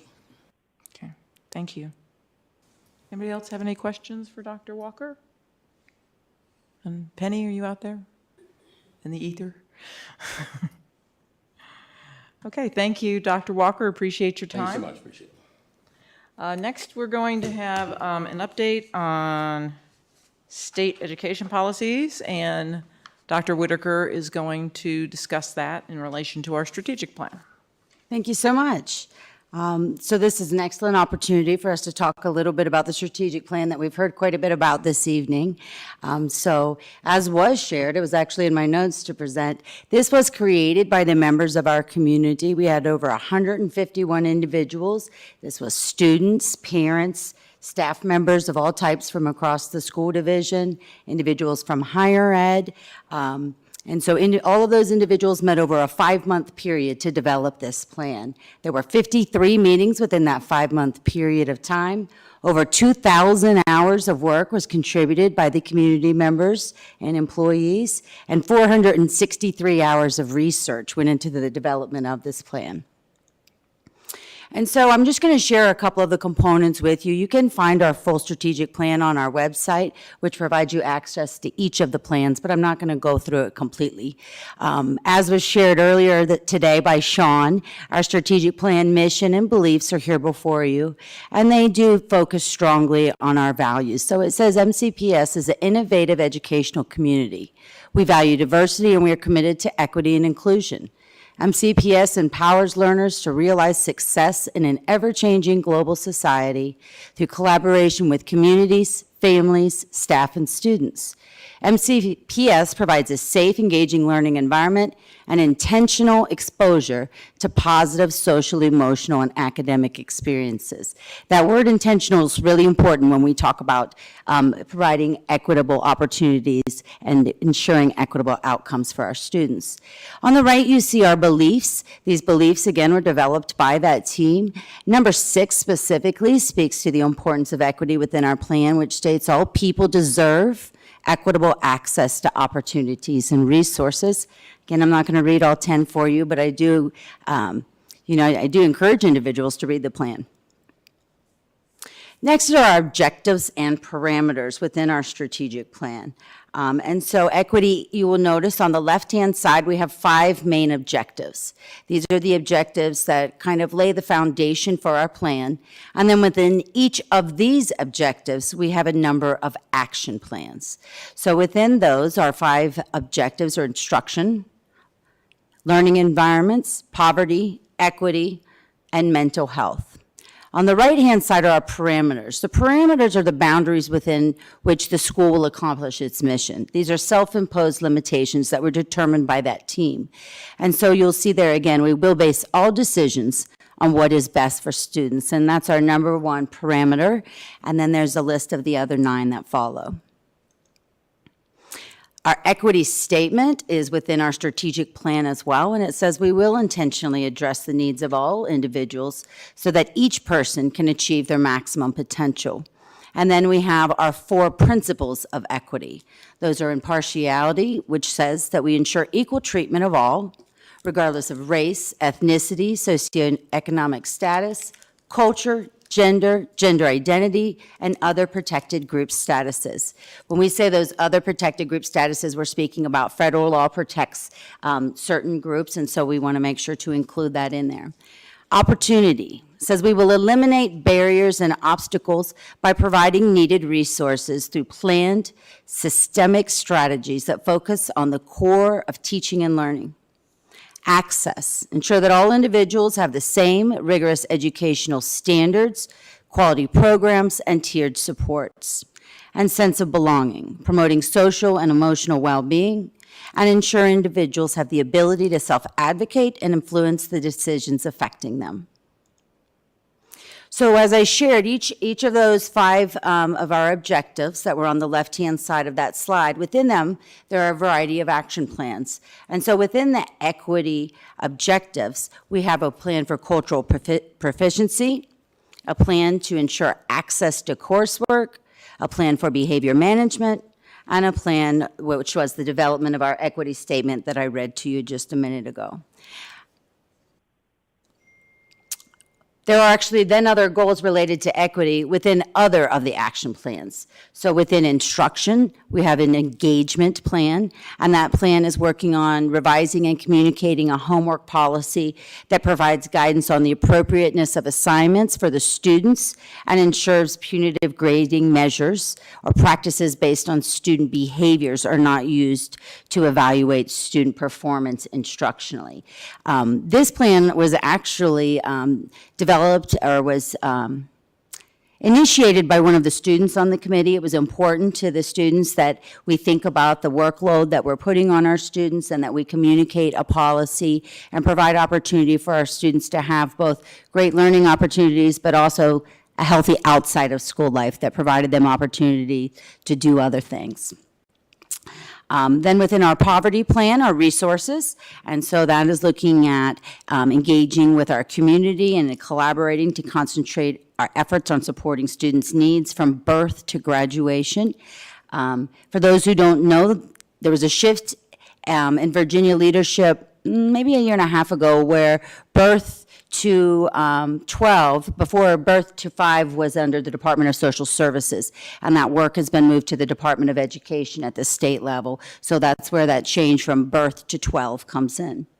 And then poverty, relationship building, developing engaging instructional strategies that emphasize relationship building, high expectations, engagement, and cultural proficiency.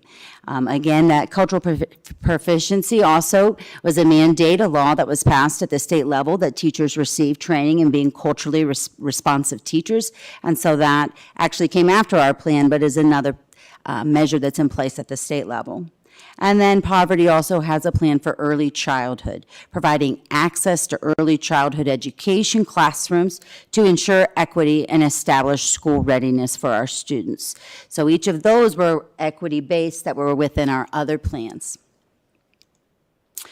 And so, the question came kind of, what is the transitions that have occurred from the time that we developed our plan and the resources and tools that we used, and then to the current time as of now. So February 2020, the Virginia Department of Education released the Roadmap to Equity. You can actually find a link to that at the end of the document. We have all the references for you. And so that defined the Department of Education's commitment to removing inequity in public education system and prioritized 2 areas of focus. The first was increasing the cultural proficiency of the workforce, and the second was closing the opportunity gaps for Virginia students. On January 15th of this year, Executive Order Number 1 was issued, and that called for ending the use of inherently divisive concepts, including critical race theory, and restoring excellence in K-12 public education in the Commonwealth. At that time, the executive order called for the superintendent of public instruction to issue 2 reports, a 30-day report and then a subsequent 90-day report. On February 23rd, the 30-day report was issued. That's also available in the resources for you at the end. And within that, the superintendent of public instruction, Jillian Ballow, provided the list of materials that she had determined had been inherently divisive and that were then removed from the active websites. They are all still available on the Department of Education website, which is the links that are here for you within the document. And so this is here the letter that was provided, which is from Dr. Ballo, or not Dr. Ballo, Miss Ballo, to Governor Youngkin, in which she explains the materials and researches that were rescinded. And I'm providing here a list for you, all of those documents that were rescinded. I don't think I can click on the links with, oh, I can, okay. So this is the actual 30-day interim report that's available for you on the Virginia Department of Education website. And all of the rescinded materials are linked directly on Jillian Ballo's documents, so if you want to view those, you can view them from her memo. And it's provided here for you all of the resources that were removed, and then the status, the date. Some were removed in September, some were removed up after the date of when that 30-day interim report had been issued, but it provides for you the basis and then, again, the list of materials that were removed. This is, again, that list there. We have used several of the resources in the school division. The roadmap to equity was a resource that we did use. There was also an equity checklist that was used in development of our return to schools plan. It was provided to ensure that you were providing equitable resources and access to education for all students, and so we did use that resource as well. Some of these materials on the list we have not accessed that I know of in Montgomery County, but that doesn't mean that other teachers or individuals hadn't utilized those resources that were available. In addition, the last one you see there is the Virginia Math Pathways Initiatives.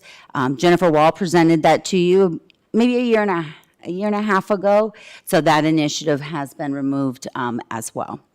And so I was asked today to provide you all an update on kind of what had happened, what materials had been rescinded, and then also connecting that to our strategic plan.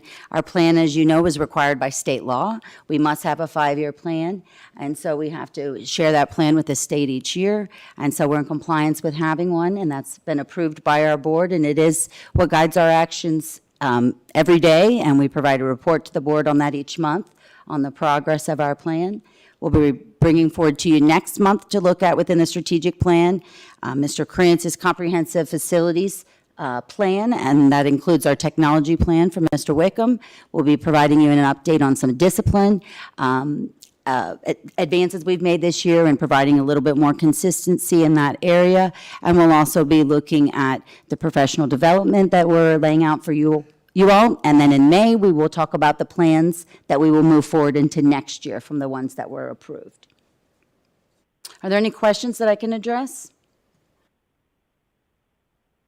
There we go. The rescinded documents, how do they affect our strategic plan?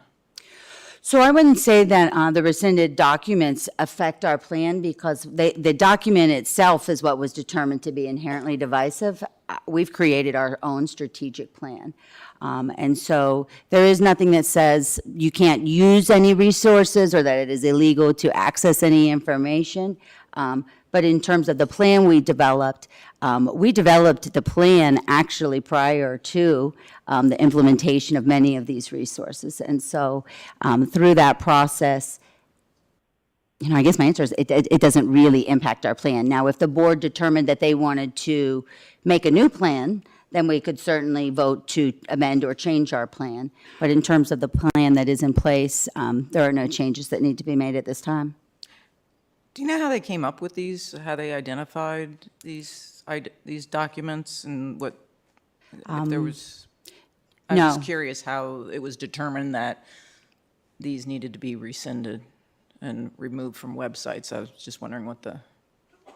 There was some questions that were sent from VAS, which is the Virginia Association of School Superintendents, to ask those questions. Who was the committee, who was involved, who were the decision makers that worked together to contribute to that, what were the decisions, kind of the criteria that were made. But I don't think there's been a lot of information that's come forward on that I am aware of. I could have missed something. I certainly wasn't involved in all those conversations at that time. Right. Because of my role, but I have not found anything that speaks to, the group that looked at it and reviewed it, who was made up of that group, and then a checklist of criteria. Okay. Anybody else have any questions? I'll just make a comment that from a lot of the different resources that I went to, a lot of the breakout sessions I went to at the NSBA conference, there are so many different aspects of education where, you know, a big part of the solution is equity. And no matter what it is that you're dealing with, it could be two diametrically opposed things, but equity seems to be a common theme that runs through this, and it's disappointing.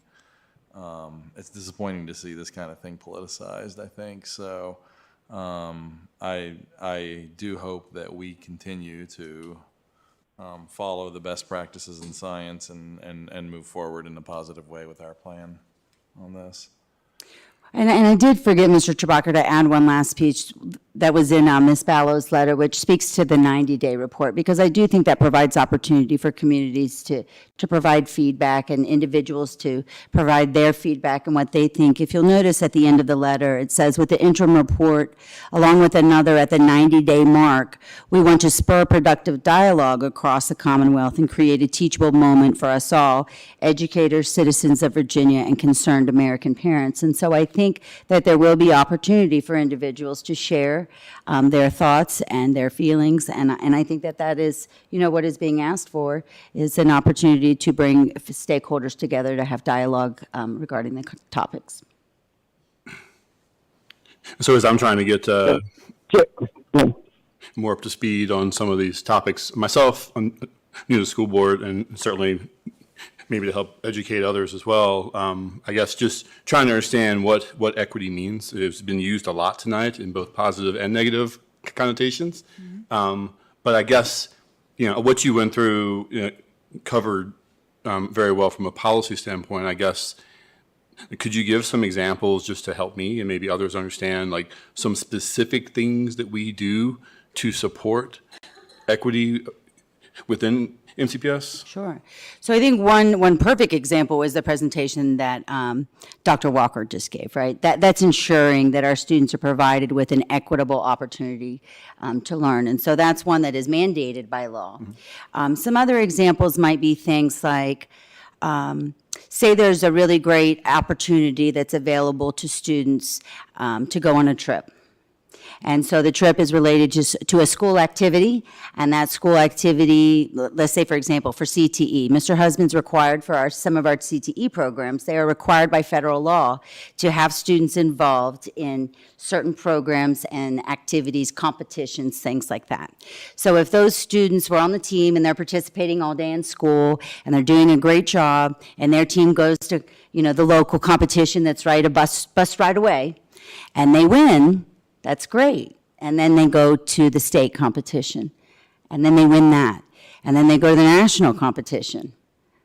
And then the parents who can afford to send their kids, their child would go. And a student whose parent maybe couldn't, if we didn't provide equity, they may not get the opportunity to move forward in that competition. And so we make sure that the child is provided an opportunity. Now, those type of things are also in federal law based on free and reduced lunch, that we are mandated to do that. But that's an example so that we could say we don't want to remove an opportunity that would really enhance a child's life. How do we help to provide those resources so that all kids are provided that opportunity?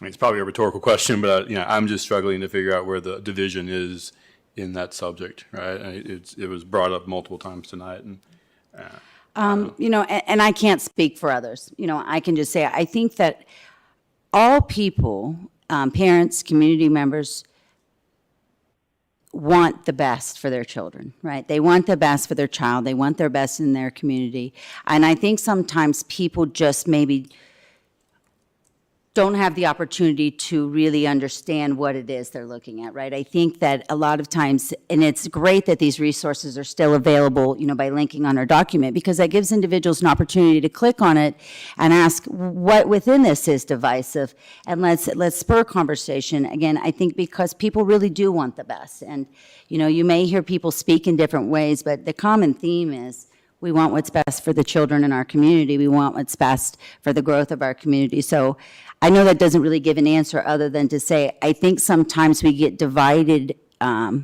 people are divided, but they don't really know about why. And so sometimes having a conversation about what is the root of it helps us to understand either the commonalities or differences.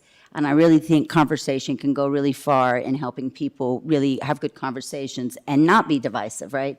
To be able to come to a table together and talk about their thoughts and feelings. I'll give you another example of equity that I would run against as a teacher. It's a pretty basic one, where you give homework. Yes. And you have some students who can get their homework done at home, and they have parents who are there to make sure they do their homework and make sure they bring it in. And then there's students who, lucky if they have heat in their house and dinner, and there's nobody there to help them and make sure that they get their homework done, and so they don't have the homework done. So how is that, that would be an example of an inequity, where some students have that advantage. What can we do to provide to the other students who don't have that advantage? What can we do to help reduce that inequity so that they are able to get the same amount of work accomplished and be able to get good grades? It's just a real basic example, but. Maybe Penny wanted to. Penny, are you there? I'm still here. Yay! Yep, Do I'm you have still anything here. you would like to say? Yes, it's just very difficult to not be present and be able to speak to these issues. But as Annie has said, and Sue, your example was excellent, as to how we need to make sure that all of our students are getting the same opportunity. And again, it's just hard for me to be able to speak over the phone and not be there in person to talk more about this strategic plan that was put together by so many folks in our community, and to have folks believe that making sure that all of our students, we're giving them the best that we can give them, that's divisive. It just makes no sense to me, none whatsoever. In fact, it makes just the opposite sense to me that to have folks say we should not be looking at equity and ensuring that all of our students are getting what they need is a way of keeping us divided, so that we're making sure that some students will never be able to be all that they can be, and therefore keeping our community, some people in our community, at a disadvantage for the rest of their lives. So I don't understand how that is being divisive, because when we create an environment where all of our students can thrive, that does nothing but help to improve our community for everyone.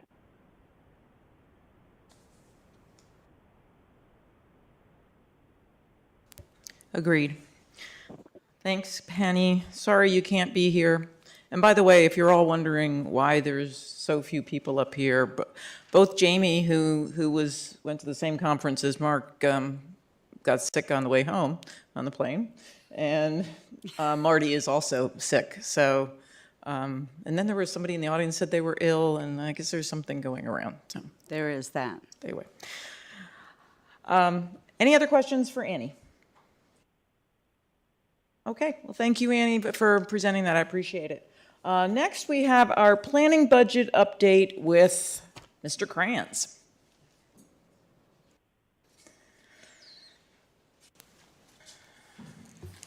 Good evening. Good evening. I'll make this short and sweet. So currently, on the budget, we're now waiting on the state to tell us what their numbers are, which is where we were the last time we had this discussion. The legislature has gone back into a special session, and the preliminary signs are not positive that we will see a budget soon. There seems to be a lot of discussion between the parties, and honestly, all we can do is sit, monitor it, and move on. When you look at our budget today, taking out the $920,000 that was there for school buses, because Craig has proposed funding that with one-time money. So that takes care of 23. Looking at the raise situation, which is the big thing, at a 5% raise, we're $1.4 million short. So we continue to monitor the situation, and there's two places we can potentially get it. One, can we squeeze it somehow in our budget? And that'll be a piece. I don't think you can do 100%. And then the second source will be the state. The Senate version of the 23 budget would give us an additional $1.5 million of funds. The House version of the 23 budget takes away $4.6 million of funds. Which version do we go with? And right now, I wouldn't recommend any of it until we see what happens. If you look at a 3.5% raise, we're $393,000 short. That can be covered. I'm confident we could find that within the budget. At a 3% raise, we're $34,000 short. That can easily be covered inside the budget. And then a 2.5% raise, we're fine. We're $324,000 to the good. So I would not recommend any course of action at this time. I recommend we continue to monitor the situation in the state and see where our revenues from the state side shake out at the end of the day. Next, you've gotten tonight a couple things. One, Ms. Blevins had made a point of wanting to get your school board funding request, which is what we do every year. We didn't put it together this year because of the uncertainty with the budget. Because once that's finalized, we then go through the exercise and prepare this big book. Okay? And it's a lot of work. That doesn't add a whole lot to the equation. But Ms. Blevins asked for it, the Board of Supervisors wanted it, we put it together. That will be distributed to them tomorrow morning.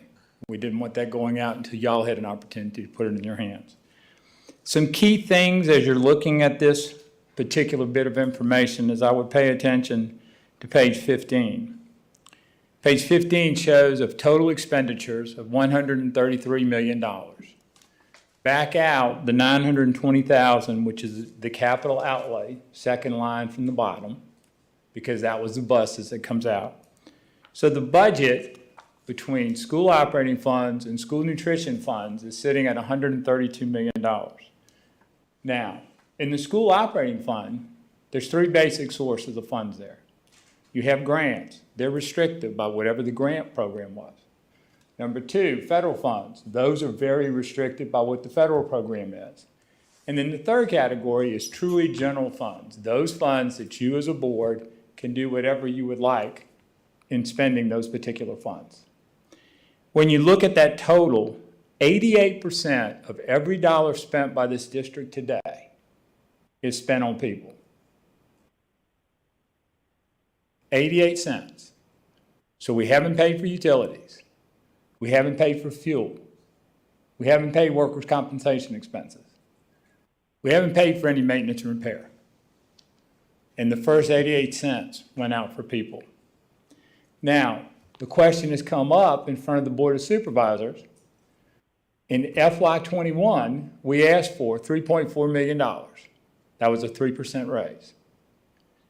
Prior to the budget being adopted by the Board of Supervisors, they made a decision, and I believe it was the right decision, to defer $6.9 million of revenues of the school systems. That consisted of your capital fund, which is a 2.5 cents of $2.2 million, and then $4.7 million of operating funds. Now, at that same time, we had the pandemic.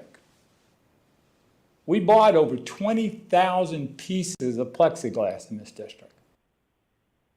We bought hand sanitizer for every bus, every classroom. We bought masks. We bought gloves. We bought all this stuff. By law, when I make a purchase, I have to have a budget to go against. Because a purchase order goes out, by law, it has to be appropriated against a line item that has funds.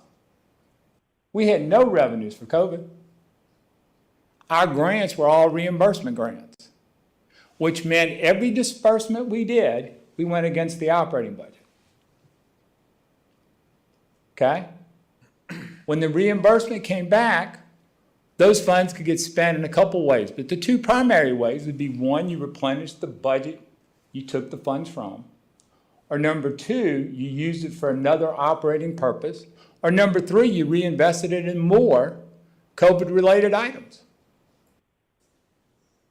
Now, in November of 2020, the employees were given a stipend with the max at $1,750. That cost the district $2.9 million. 1.7 of that was COVID reimbursement.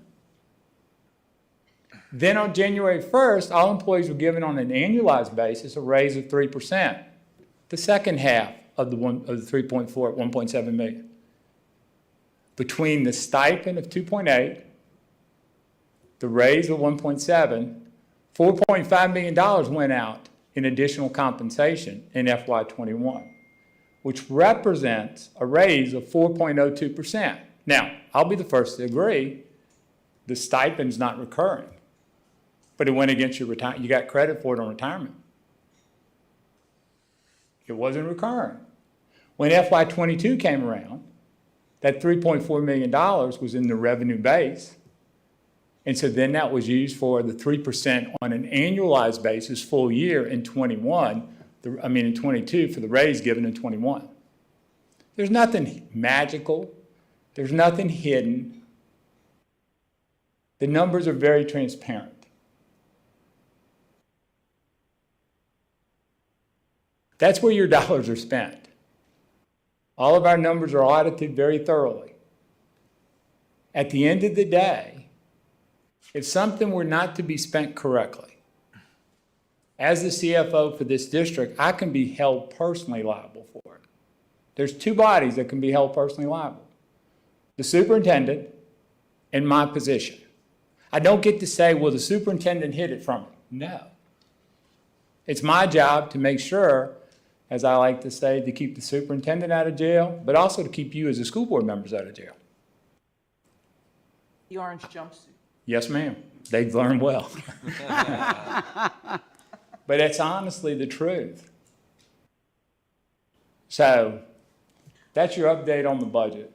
And why has there this 1.7 million? I guess it seems as though, I know I was at, or I saw on the video, there was a Board of Supervisors meeting, not the one I was at last one, but the one before that. Yes, ma'am. And the Chair Blevins brought up the whole idea of there was this 1.7 million. Where did this, why does the Board of Supervisors think that there's 1.7 million that is unaccounted for? Mr. King started the conversation at the meeting before that meeting. And I think the intent was that the Board of Supervisors, had given the school system funds to do a 3% raise. And that the school system had elected to only give half of a raise. Because in essence, that's what we did. We did the stipend in the first half, and we did the raise. So the stipend was a piece that I think Mr. King and the Board of Supervisors, I don't think it was intentional in any way, shape, or form, but I think it got forgotten. But the raise was 3%, wasn't it? The raise was 3%, but Right. I mean, your raise went into effect January 1st, Right. not July 1st. Right. But you got the stipend, which was significantly, if I had done a 3% raise, it would have been a 3.4 expenditure. Mhm. Instead, we spent $4.5 million a year between stipends and the raise. Okay. Has this been communicated, I guess? Have we had a chance, or have you had a chance to communicate that to Craig or to the board members? I've had, at the last Board of Supervisors, had the opportunity to explain it. I had an opportunity to have a phone call with Mr. King. He was very satisfied. He just, I think, wanted to get on the record that our employees had gotten in FY21 more than, he didn't think it was more. He was thinking I left 1 point, but actually our employees got more or bump in FY21 than if we had just done the 3% raise. I'm very concerned going forward that the Board of Supervisors is working off kind of incomplete or misinformation in some of the decisions they're making. And I'm afraid it's going to affect us as we go forward with the budget, as far as being able to, their assistance in providing teacher raises is going to be limited, and Well, I'm working with Katie on my team to see where we can go. We're working with Angie Hill from the county, and I wish I could sit here tonight and say I feel confident we'll find it, but I think that with everybody working hard, but there's some things we're looking at what we can do. Let's kind of see though, before, I would recommend, and it's your call, but, I would recommend waiting until we see and do everything at one time. So we see what the state's gonna do with their budget. Because if the House version was to hold true and we lose revenues, all bets are off at that point. If they give us 1.5 million, then we're sitting in a position that the raise doesn't cause any harm. Because the challenge we got going into FY23, honestly, is our healthcare cost. We kept it flat. Y'all were gracious enough to agree with that. But our healthcare costs are going up. We're self-insured primarily. We started to get some large claims coming through. And it doesn't take many large claims to add up to some significant dollars. Yeah. So I would, hope that if that revenue comes in at that amount, use that for the raise. You can fully fund the 5%. And then we see what the rest of 23 is. There's some real challenges that, in case I get hit by the bus tonight. Do not say that, Tommy. But there's some real challenges that comes up in FY25. Mm-hmm. In FY25, COVID funds are gone. So all the things we've done, COVID related, while all very legal and all very needed. Mm-hmm. But I'm afraid that there's going to have to be some very, very difficult decisions made in that 25 budget. So I encourage you to move kind of cautiously, and we'll get through it, but just kind of keep that in the back of your mind, please. thank you, Tommy. Yes, ma'am. Anybody else have questions for Tommy? I was just going to show So, this test. Tommy, Oh, it's a penny.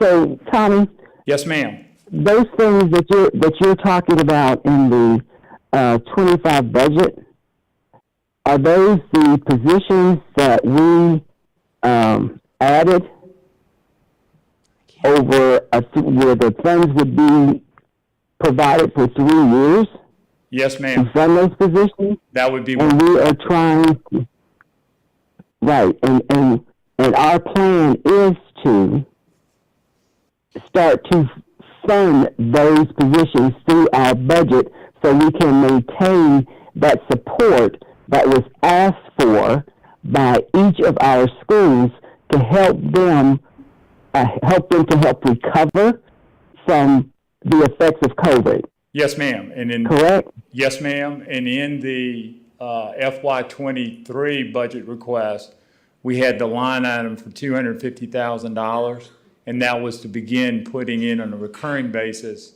the revenues for some of those COVID-related positions. Right. Because as you stated, if we don't keep moving at that rate with those positions, then that funding will go away, and those positions, we will have to look at cutting them and other positions. Yes, ma'am. And also, if we don't get the funds to help give the raises to our employees, every district around us has felt the effects of folks leaving them and coming to Montgomery County. And what we will see, because they are raising their employees' pay, is the opposite. Yep. Folks will start leaving Montgomery County to go to other counties. I believe you're correct. And that, because we have done these things to make sure we are hiring, promoting, and retaining the best in Montgomery County, we are one of the top 10 schools in the state of Virginia, school districts in the state of Virginia. Right. And we will only go backwards if we aren't funding public education the way it should be funded. Absolutely. Yeah, and I think it's important to keep in mind, not only, when we talk about other divisions, but there's a significant decrease in individuals entering the pool. So we have 40% less people going into college to become teachers. So the idea, they got to go in for us to hire them, right? So we've got to make teaching as a career more lucrative. Again, 40% less students going to college to become teachers. We have to make it a field that people are wanting to go to. There are a lot of adults I've found, we're one of the only school divisions in the state, I think now there's another that's gotten approved, who has their own licensure model. There are adults who want to go into education, but there is certainly a shortage of 17-year-olds who are going into college to go into the teaching field. And from pre-pandemic times to now, there was a 62% increase in the number of classrooms in the state of Virginia without a teacher. 62% increase in the classes that did not have a licensed teacher in their classroom. And I say that to show the importance of teacher pay. It is not simply because teachers are wanting more, or maybe even to just meet COLA, right? But it is because we have to make this job more lucrative. If we believe in the importance of our children, we have to fund that. And we have to show teachers that they are important and that their careers matter, so we can encourage young folks to go into education, we can keep the best educators, and we can do our mission. It is a struggle if you've ever been in a classroom without a licensed teacher. They do the best that they can, but it is unfair to those folks to ask them to be able to educate and the way that somebody who is trained to do it can do it. And that's also unfair to our students. Absolutely. And the other alternative to that is to pack students into the classrooms where we have teachers and expect them to still our teachers to be able to teach and for our students to be able to learn. Okay. Wow. Important stuff.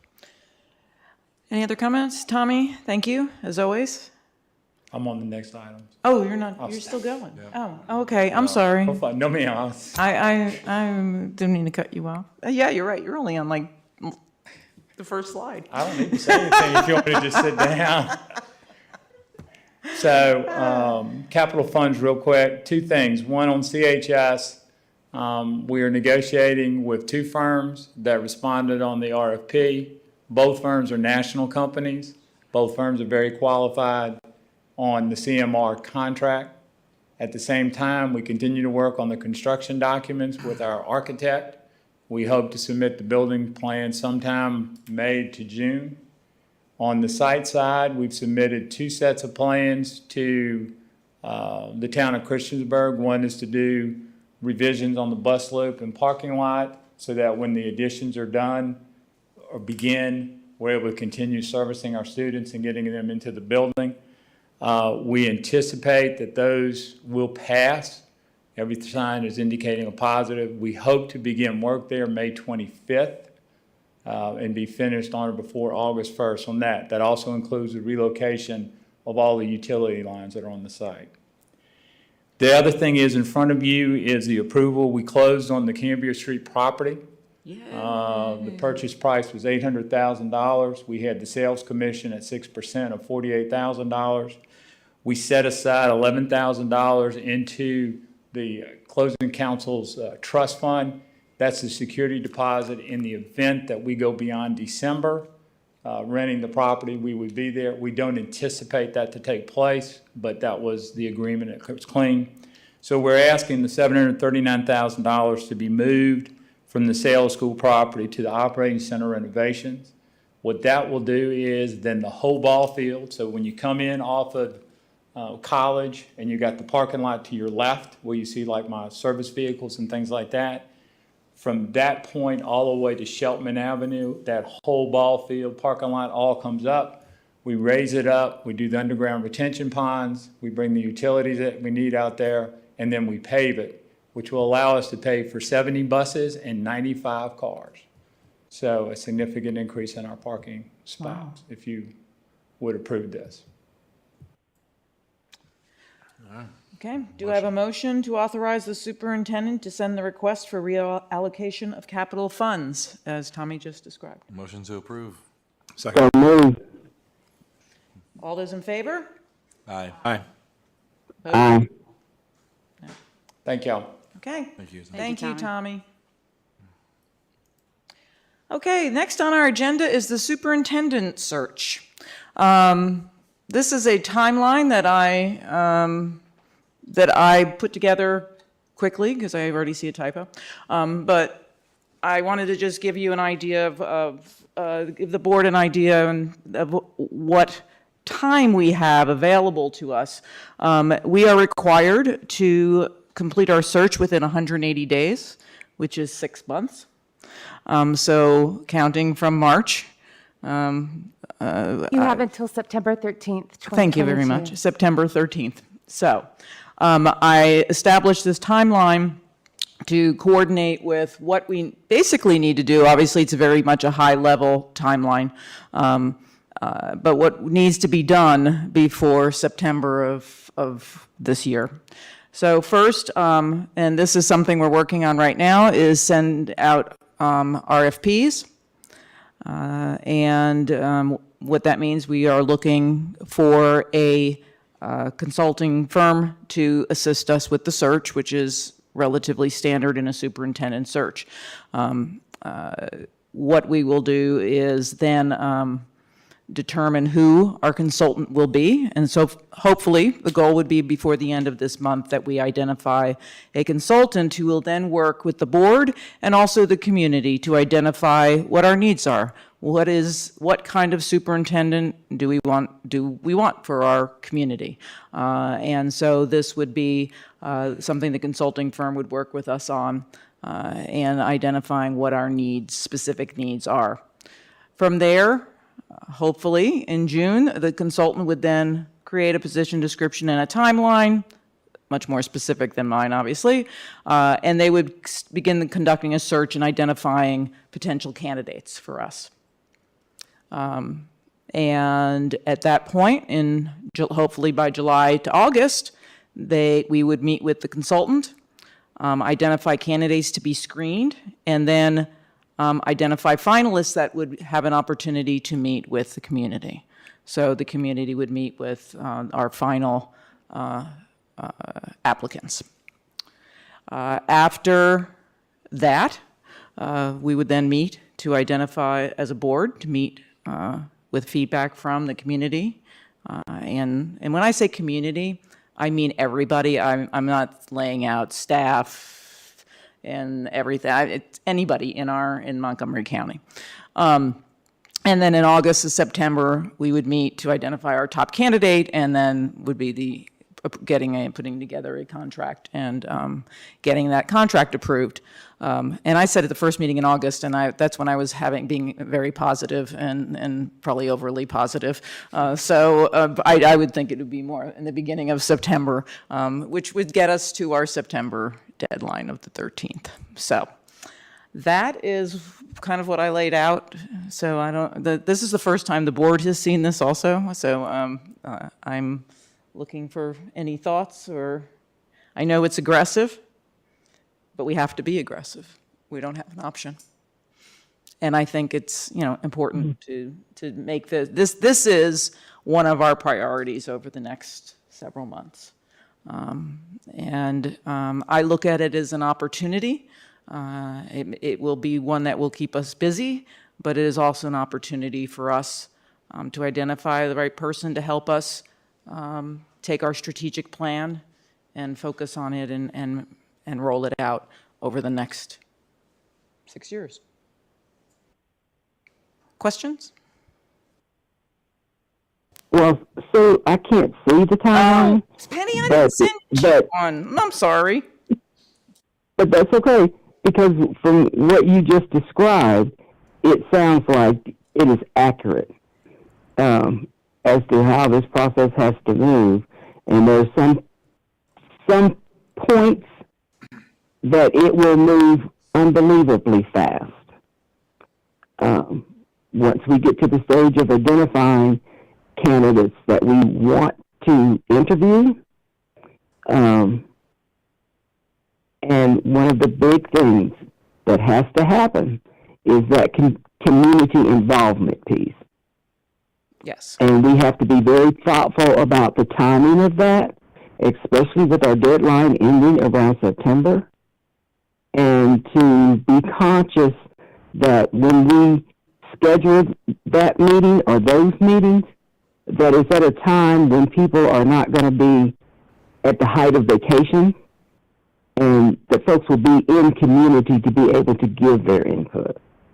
Yeah, I think it's So going to be those are- trying to get it in, I mean, if we could, before graduation season and all of that.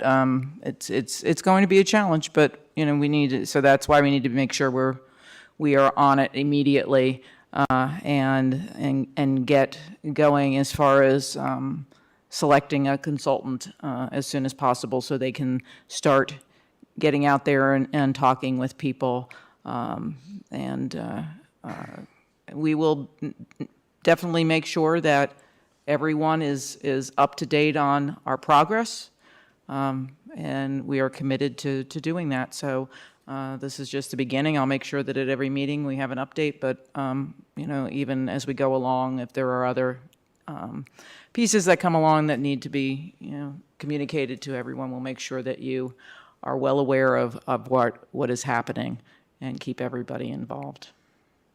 So just to clarify, on the last step there, maybe you said this, you say the board approves the superintendent contract at the first meeting in August. It's supposed to be September. Gotcha, okay, sorry. That was when I was overly aggressive. Roger that, Roger. Yeah, Okay. I was probably in the morning before I realized, and I was working at higher speed. So, Cool, thanks. you're welcome.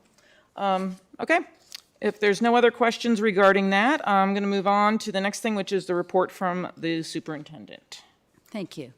Board members, I asked Ms. Cass and Ms. Franklin if I could begin providing a superintendent's update with the goal of just kind of giving you a heads up on some things that might be coming. So they wouldn't really be items that I'm asking for you to, you know, give me a directive on, but just to let you know, here's some things that are coming soon to a board meeting near you.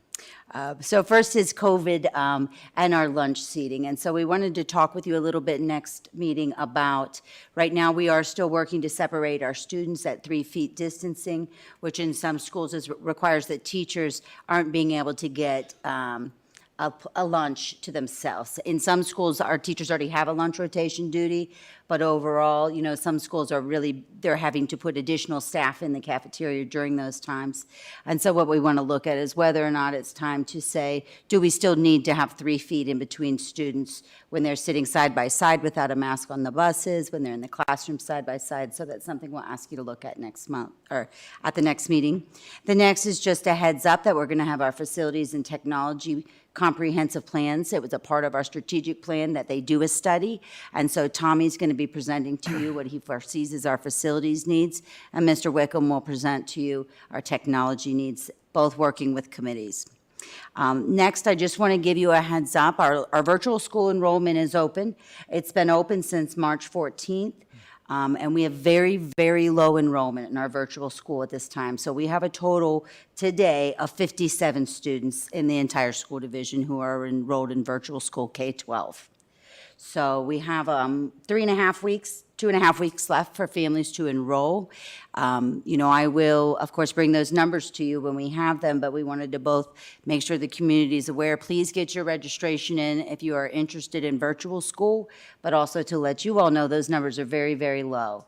Dr. Whitaker, how does that compare to current To enrollment currently, or Mr. Husband, last can you year? come up and just give us a little bit more of a numbers breakdown?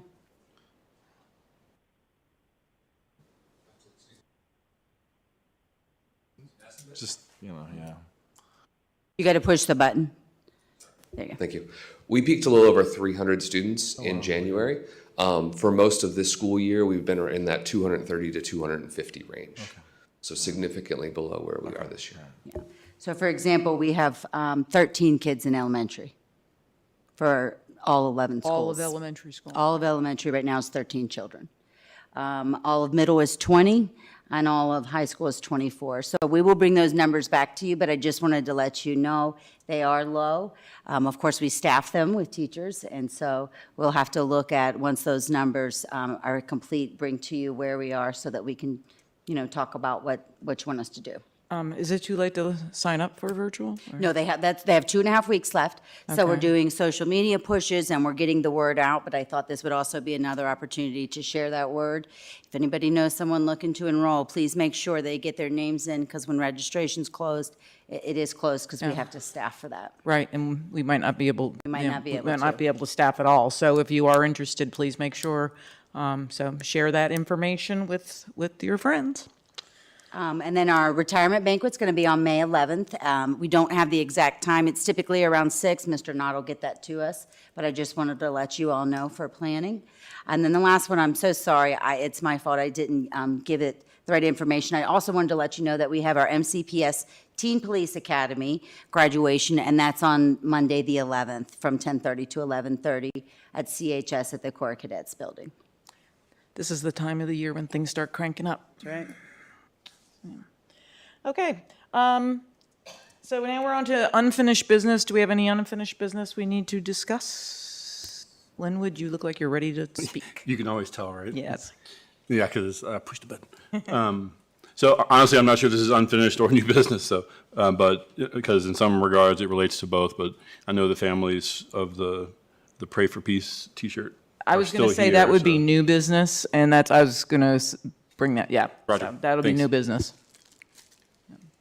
Any other unfinished business? Mr. Chewbacca, you look like you're going to say something, no? I'm good. Ms. Barton? Okay. Then we're going to go on to new business. And yes, Linwood, you want to go ahead? And I was going to say the same thing, so I'll let you go ahead. Sure. So, I heard from parents on both sides of this one, certainly understood the pray for peace aspect of that, in terms of the religious implications of that one. But once it got modified to play for peace, at least a lot of folks that I heard felt like that they were in support of that. So I'm not a fan of publicly second guessing administrative decisions, obviously, right? But I find it hard to believe that our interpretation of some of the policies would politicize peace, if that's what we're doing here. So if there is more to that is worth discussing, I'd like to hear that, because that was a little surprising to me.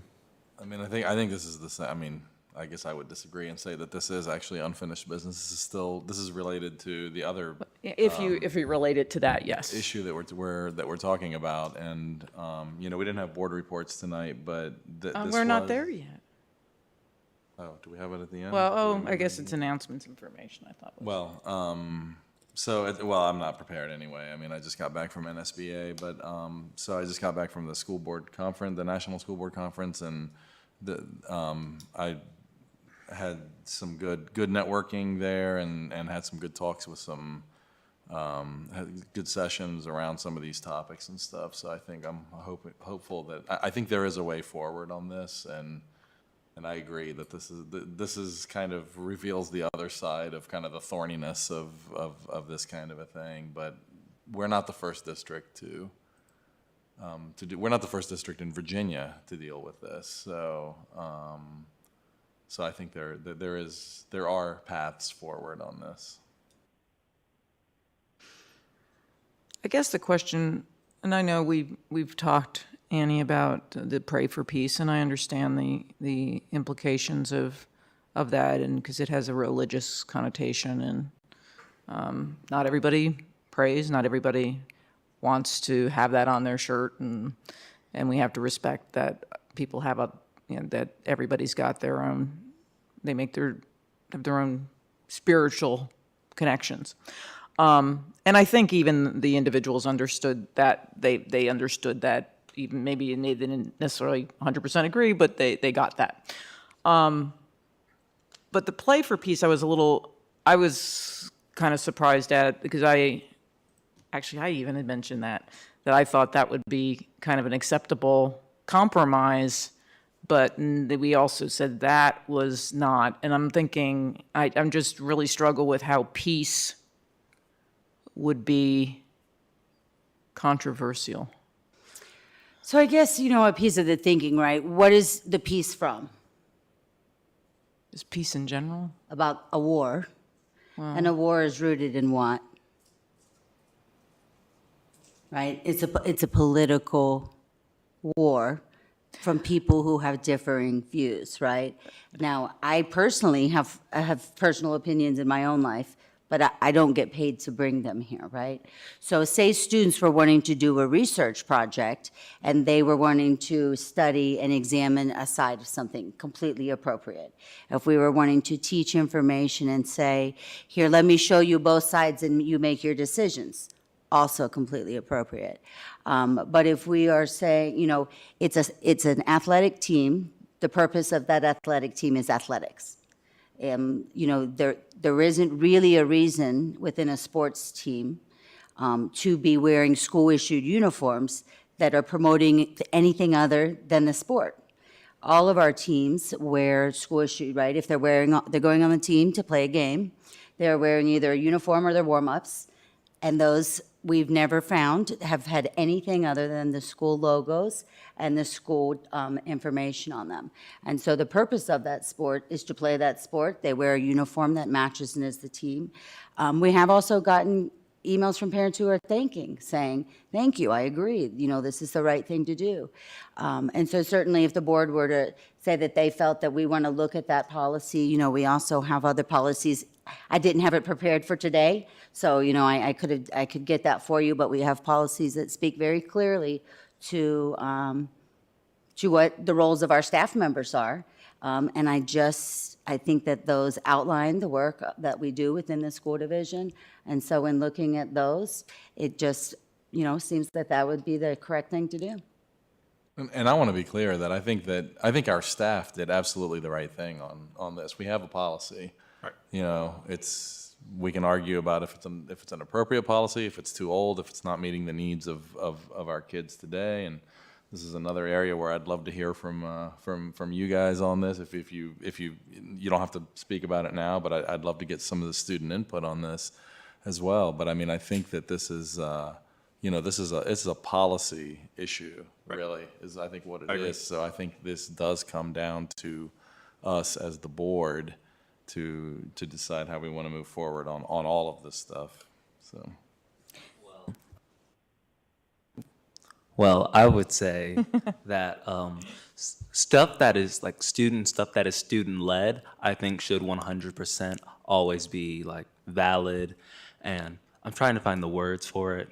That is authorized, like anything that is student-led authorized. And I understand the sentiment behind wanting to not allow the play for peace or pray for peace shirts. I understand that on the religious implications and the political implications, but I think that anything that is student-led ought to be like allowed. Like when it's like allowed by the students, as long as it's not hurting anyone, or any speech that's not hurting, like any speech that's not hurting anyone. And I think in this case it is. I mean, I think the statement was made that the students are free to wear those shirts at other times. It's just when you do it as a team, right? So. Mm-hmm.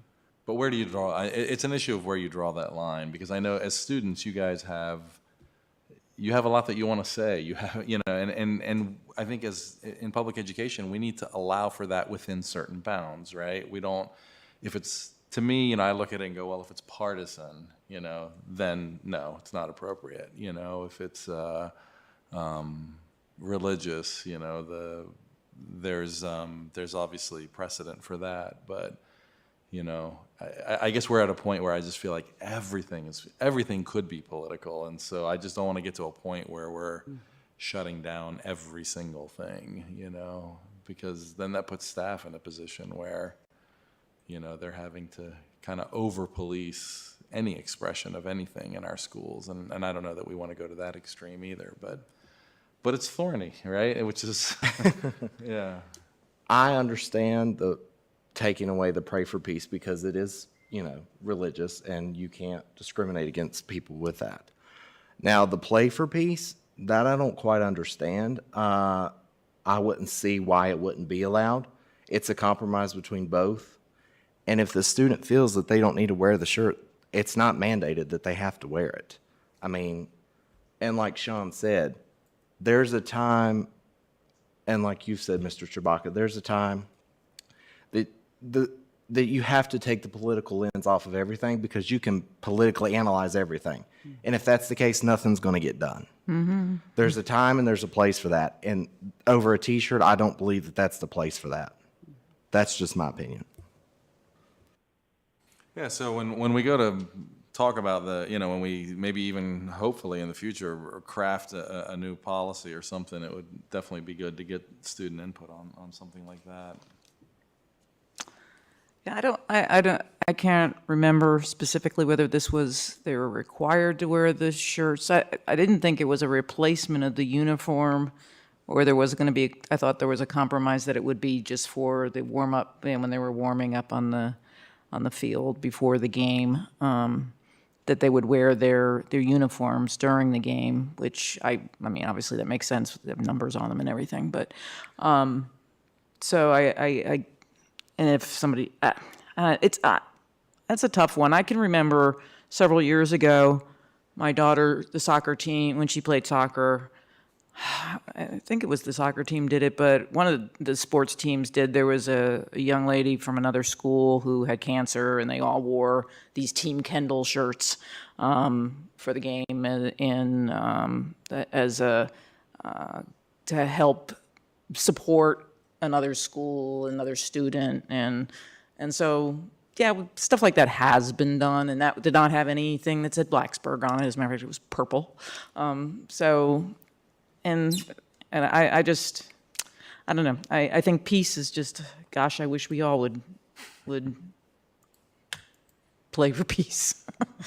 So, because we just keep coming up with more things to be divided over. But I understand where you're coming from, and I know you're following the policy, and I get that. I totally get that. But again, I think you're right, Mr. Chewbacca. This goes back to just all the conversation we have had about all the other issues, what's political and what's not political, what should be allowed, what are positive symbols versus negative symbols, and I hate shutting down student expression. So, If I may say one more thing, I believe that student voices need to be more heard, especially in situations like this, because we are the ones directly. And I mean, we have student representatives like Sean and myself, but just 4 people is not enough. It's not. We need to have a greater number. And like I had mentioned possibly before, even just going to a school and let the students voice their concerns to you would make us feel so much more heard, especially situations like this. I mean, it's very important because we all feel that we're not heard at all. I mean, just our 4 voices, like I said, is not enough. And Jeffrey, just to piggyback on that, I'm going to let you know that one of the, actually a couple of the breakout sessions at NSBA that I either attended or tried to get notes from dealt with this topic of student input, and it's something that's happening all over the country. I think in a positive way, and I think we're looking for we took the first step of having student reps, right? And I think there's other steps we can take to help you guys represent a greater number of people and get those things up to us too. So that's certainly something that we should keep working on as well. So, but I really appreciate your input on that.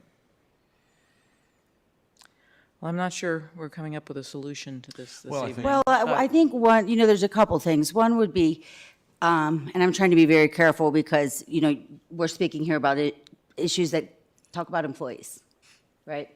So I'm trying to be very careful, but we have processes for purchasing and ordering materials and things for our students. And so using that process, if we had been able to do that and there had been pushback, an opportunity for dialogue, to have those voices, there are processes for us to do that, but we have to follow them so that we can get to them. Right. And so again, I'm one of those, you guys know, you know me, right? I'm like, the rules are right there. Let's follow them. So then that's the way that we say, hey, is this rule one that is living and existing and something that we believe that we should continue, or do we revise it? And then we revise those policies to make them, what it is that we feel is appropriate for Montgomery County. Sometimes we can't because it's the law, right? Like this law about politics is a code of Virginia, right? So sometimes we have to look at what can we change, what can we not change. Interpretation is a whole different story, right? So I think Nikki would tell you, you look at it, you read it, people read the same thing different ways, right? And so determining how we read that is good for us, even if we can't change a policy. So we make a criteria, what is political, what is not, and develop those processes, because that's the way you treat everybody fairly, and you make sure that each situation is addressed in a certain way. That's actually a good point. Nikki, hey, how you doing back there? Oh, there she is. What? Oh, I'm sorry, Nikki. Would you like to speak on this for us at all?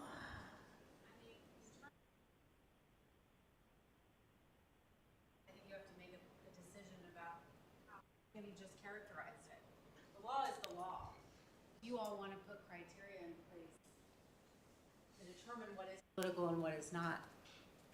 That's something we can discuss. I think I would disagree that this is old business, because this is a little bit different. This is student. This is student wearing a message as opposed to teacher putting a display in a classroom. So I think they are two different issues. So and let's clarify, it was purchased by a staff member for all students. They did not And I purchase also that. don't have the background on this. So, I don't feel prepared to advise with this particular able, but But I think, so I thought where we left things after our last discussion about the teacher displays was that we were gonna go out and look within the state to see how other counties that have, if you will, crossed this bridge and maybe come to us, like you said, some of this is interpretation, maybe even. I think that's what it is, because we don't know of any with an outward front-facing policy that says particular political messages are appropriate in the classroom.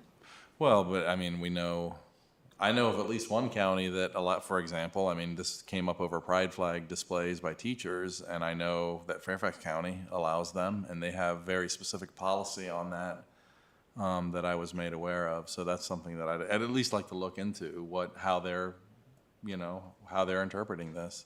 So Nikki, if I may, something you may be able to enlighten us on is the actual, the difference between, I guess what I'm trying to say is the policy per the teacher putting things up in the classroom versus the students' rights for expression.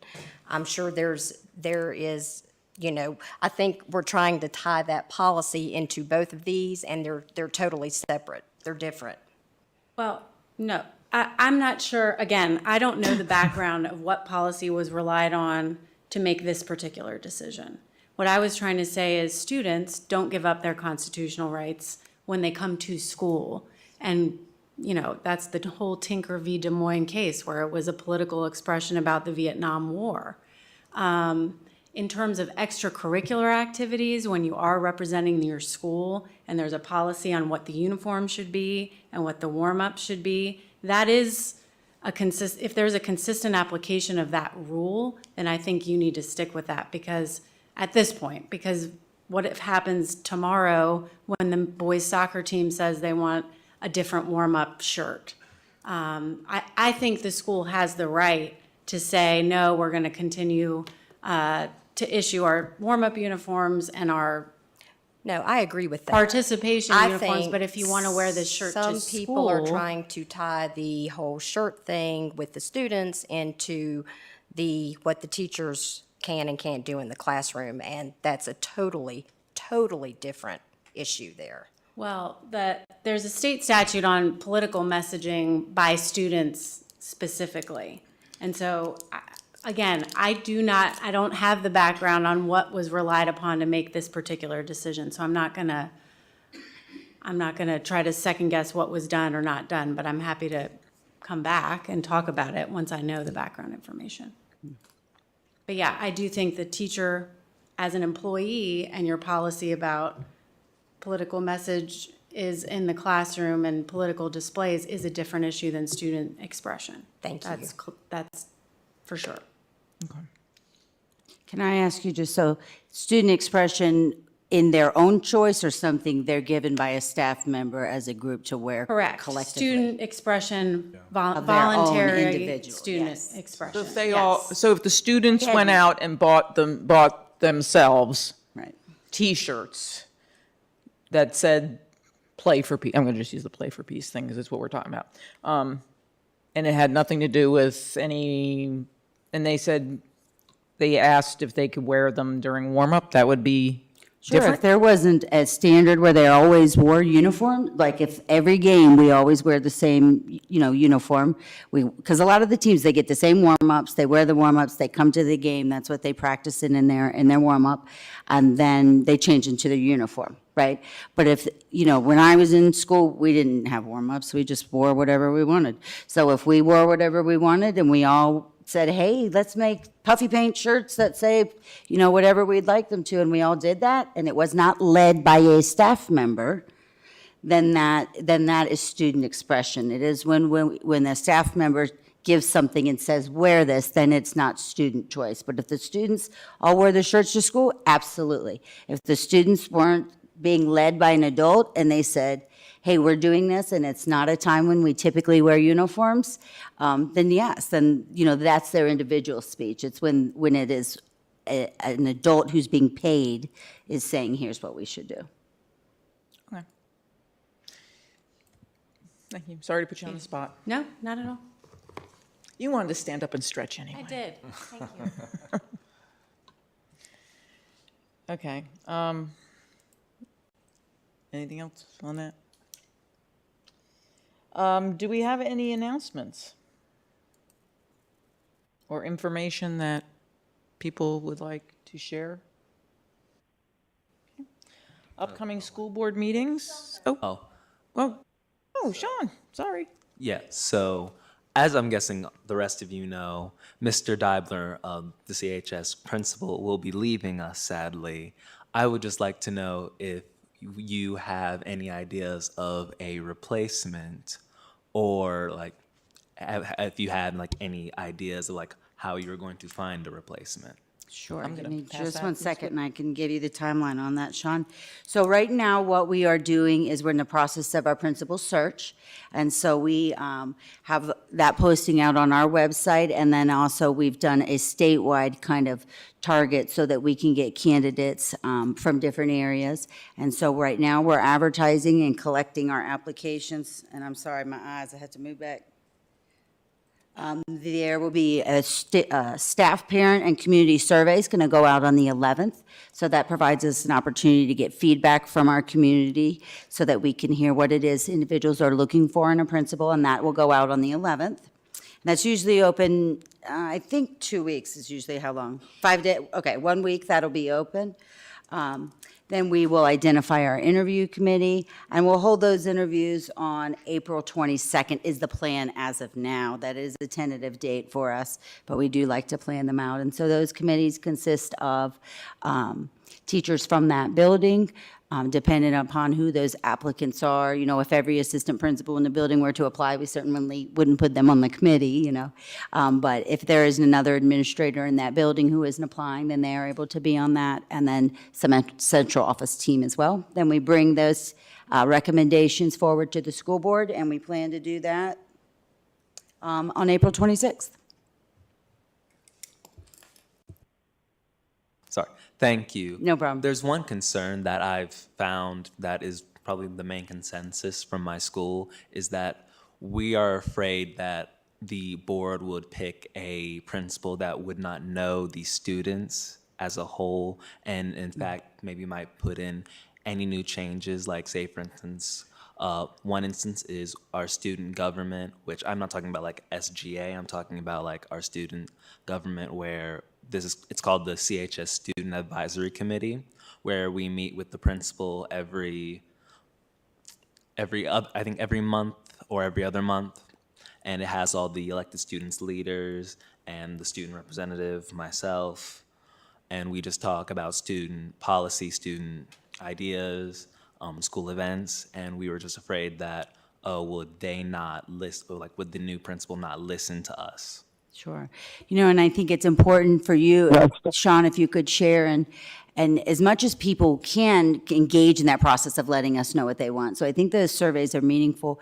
But I think also when a school principal, if they came in, like I'm excited to hear about that meeting, right?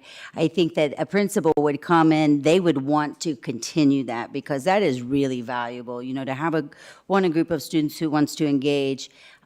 So again, I don't oversee every single thing that they do, but we can certainly relay that importance. And I would imagine that a new principal coming in would want to continue doing that because that's a great way. The first thing they need to do is get to know people. That's the first thing you do is build relationships. So I would think that that would be right on their plate of things that they wanted to continue doing. But you know what? We can also include that type of thing in one of our questions as we craft them. Now that we have that feedback and kind of look at that and say, this is important to our students. How do you feel about it? What do you think about that, Mr. Knott?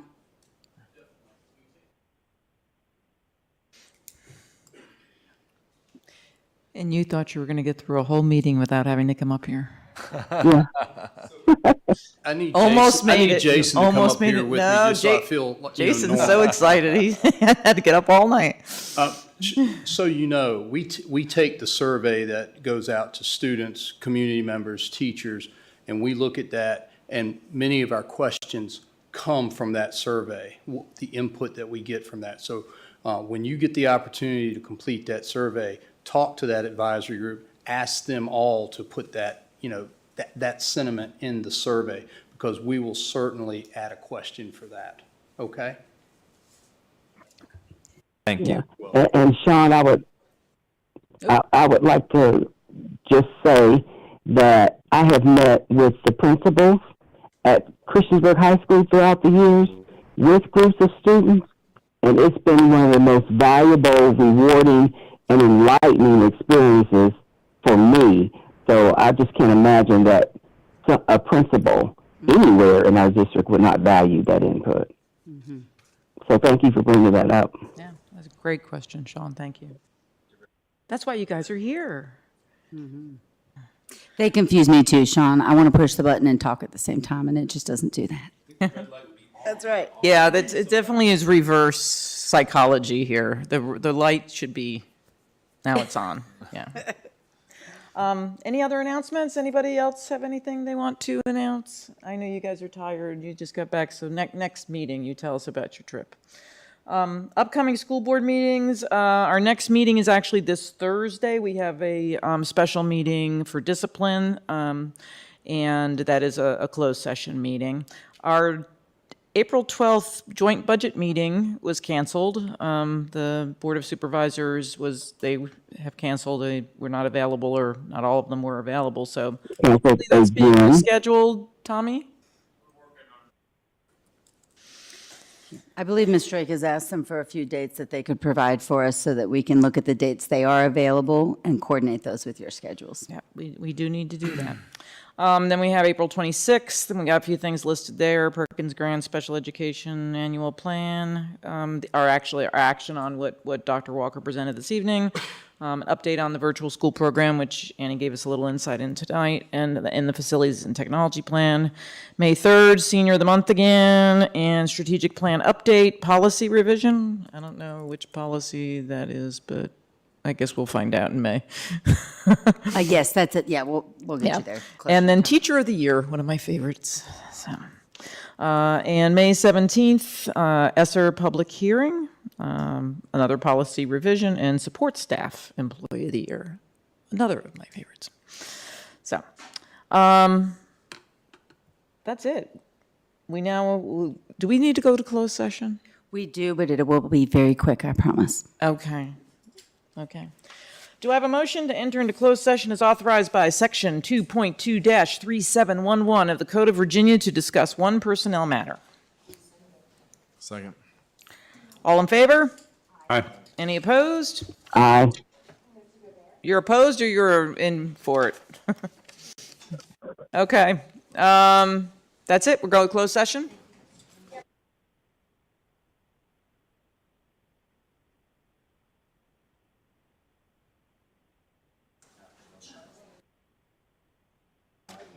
Guess so.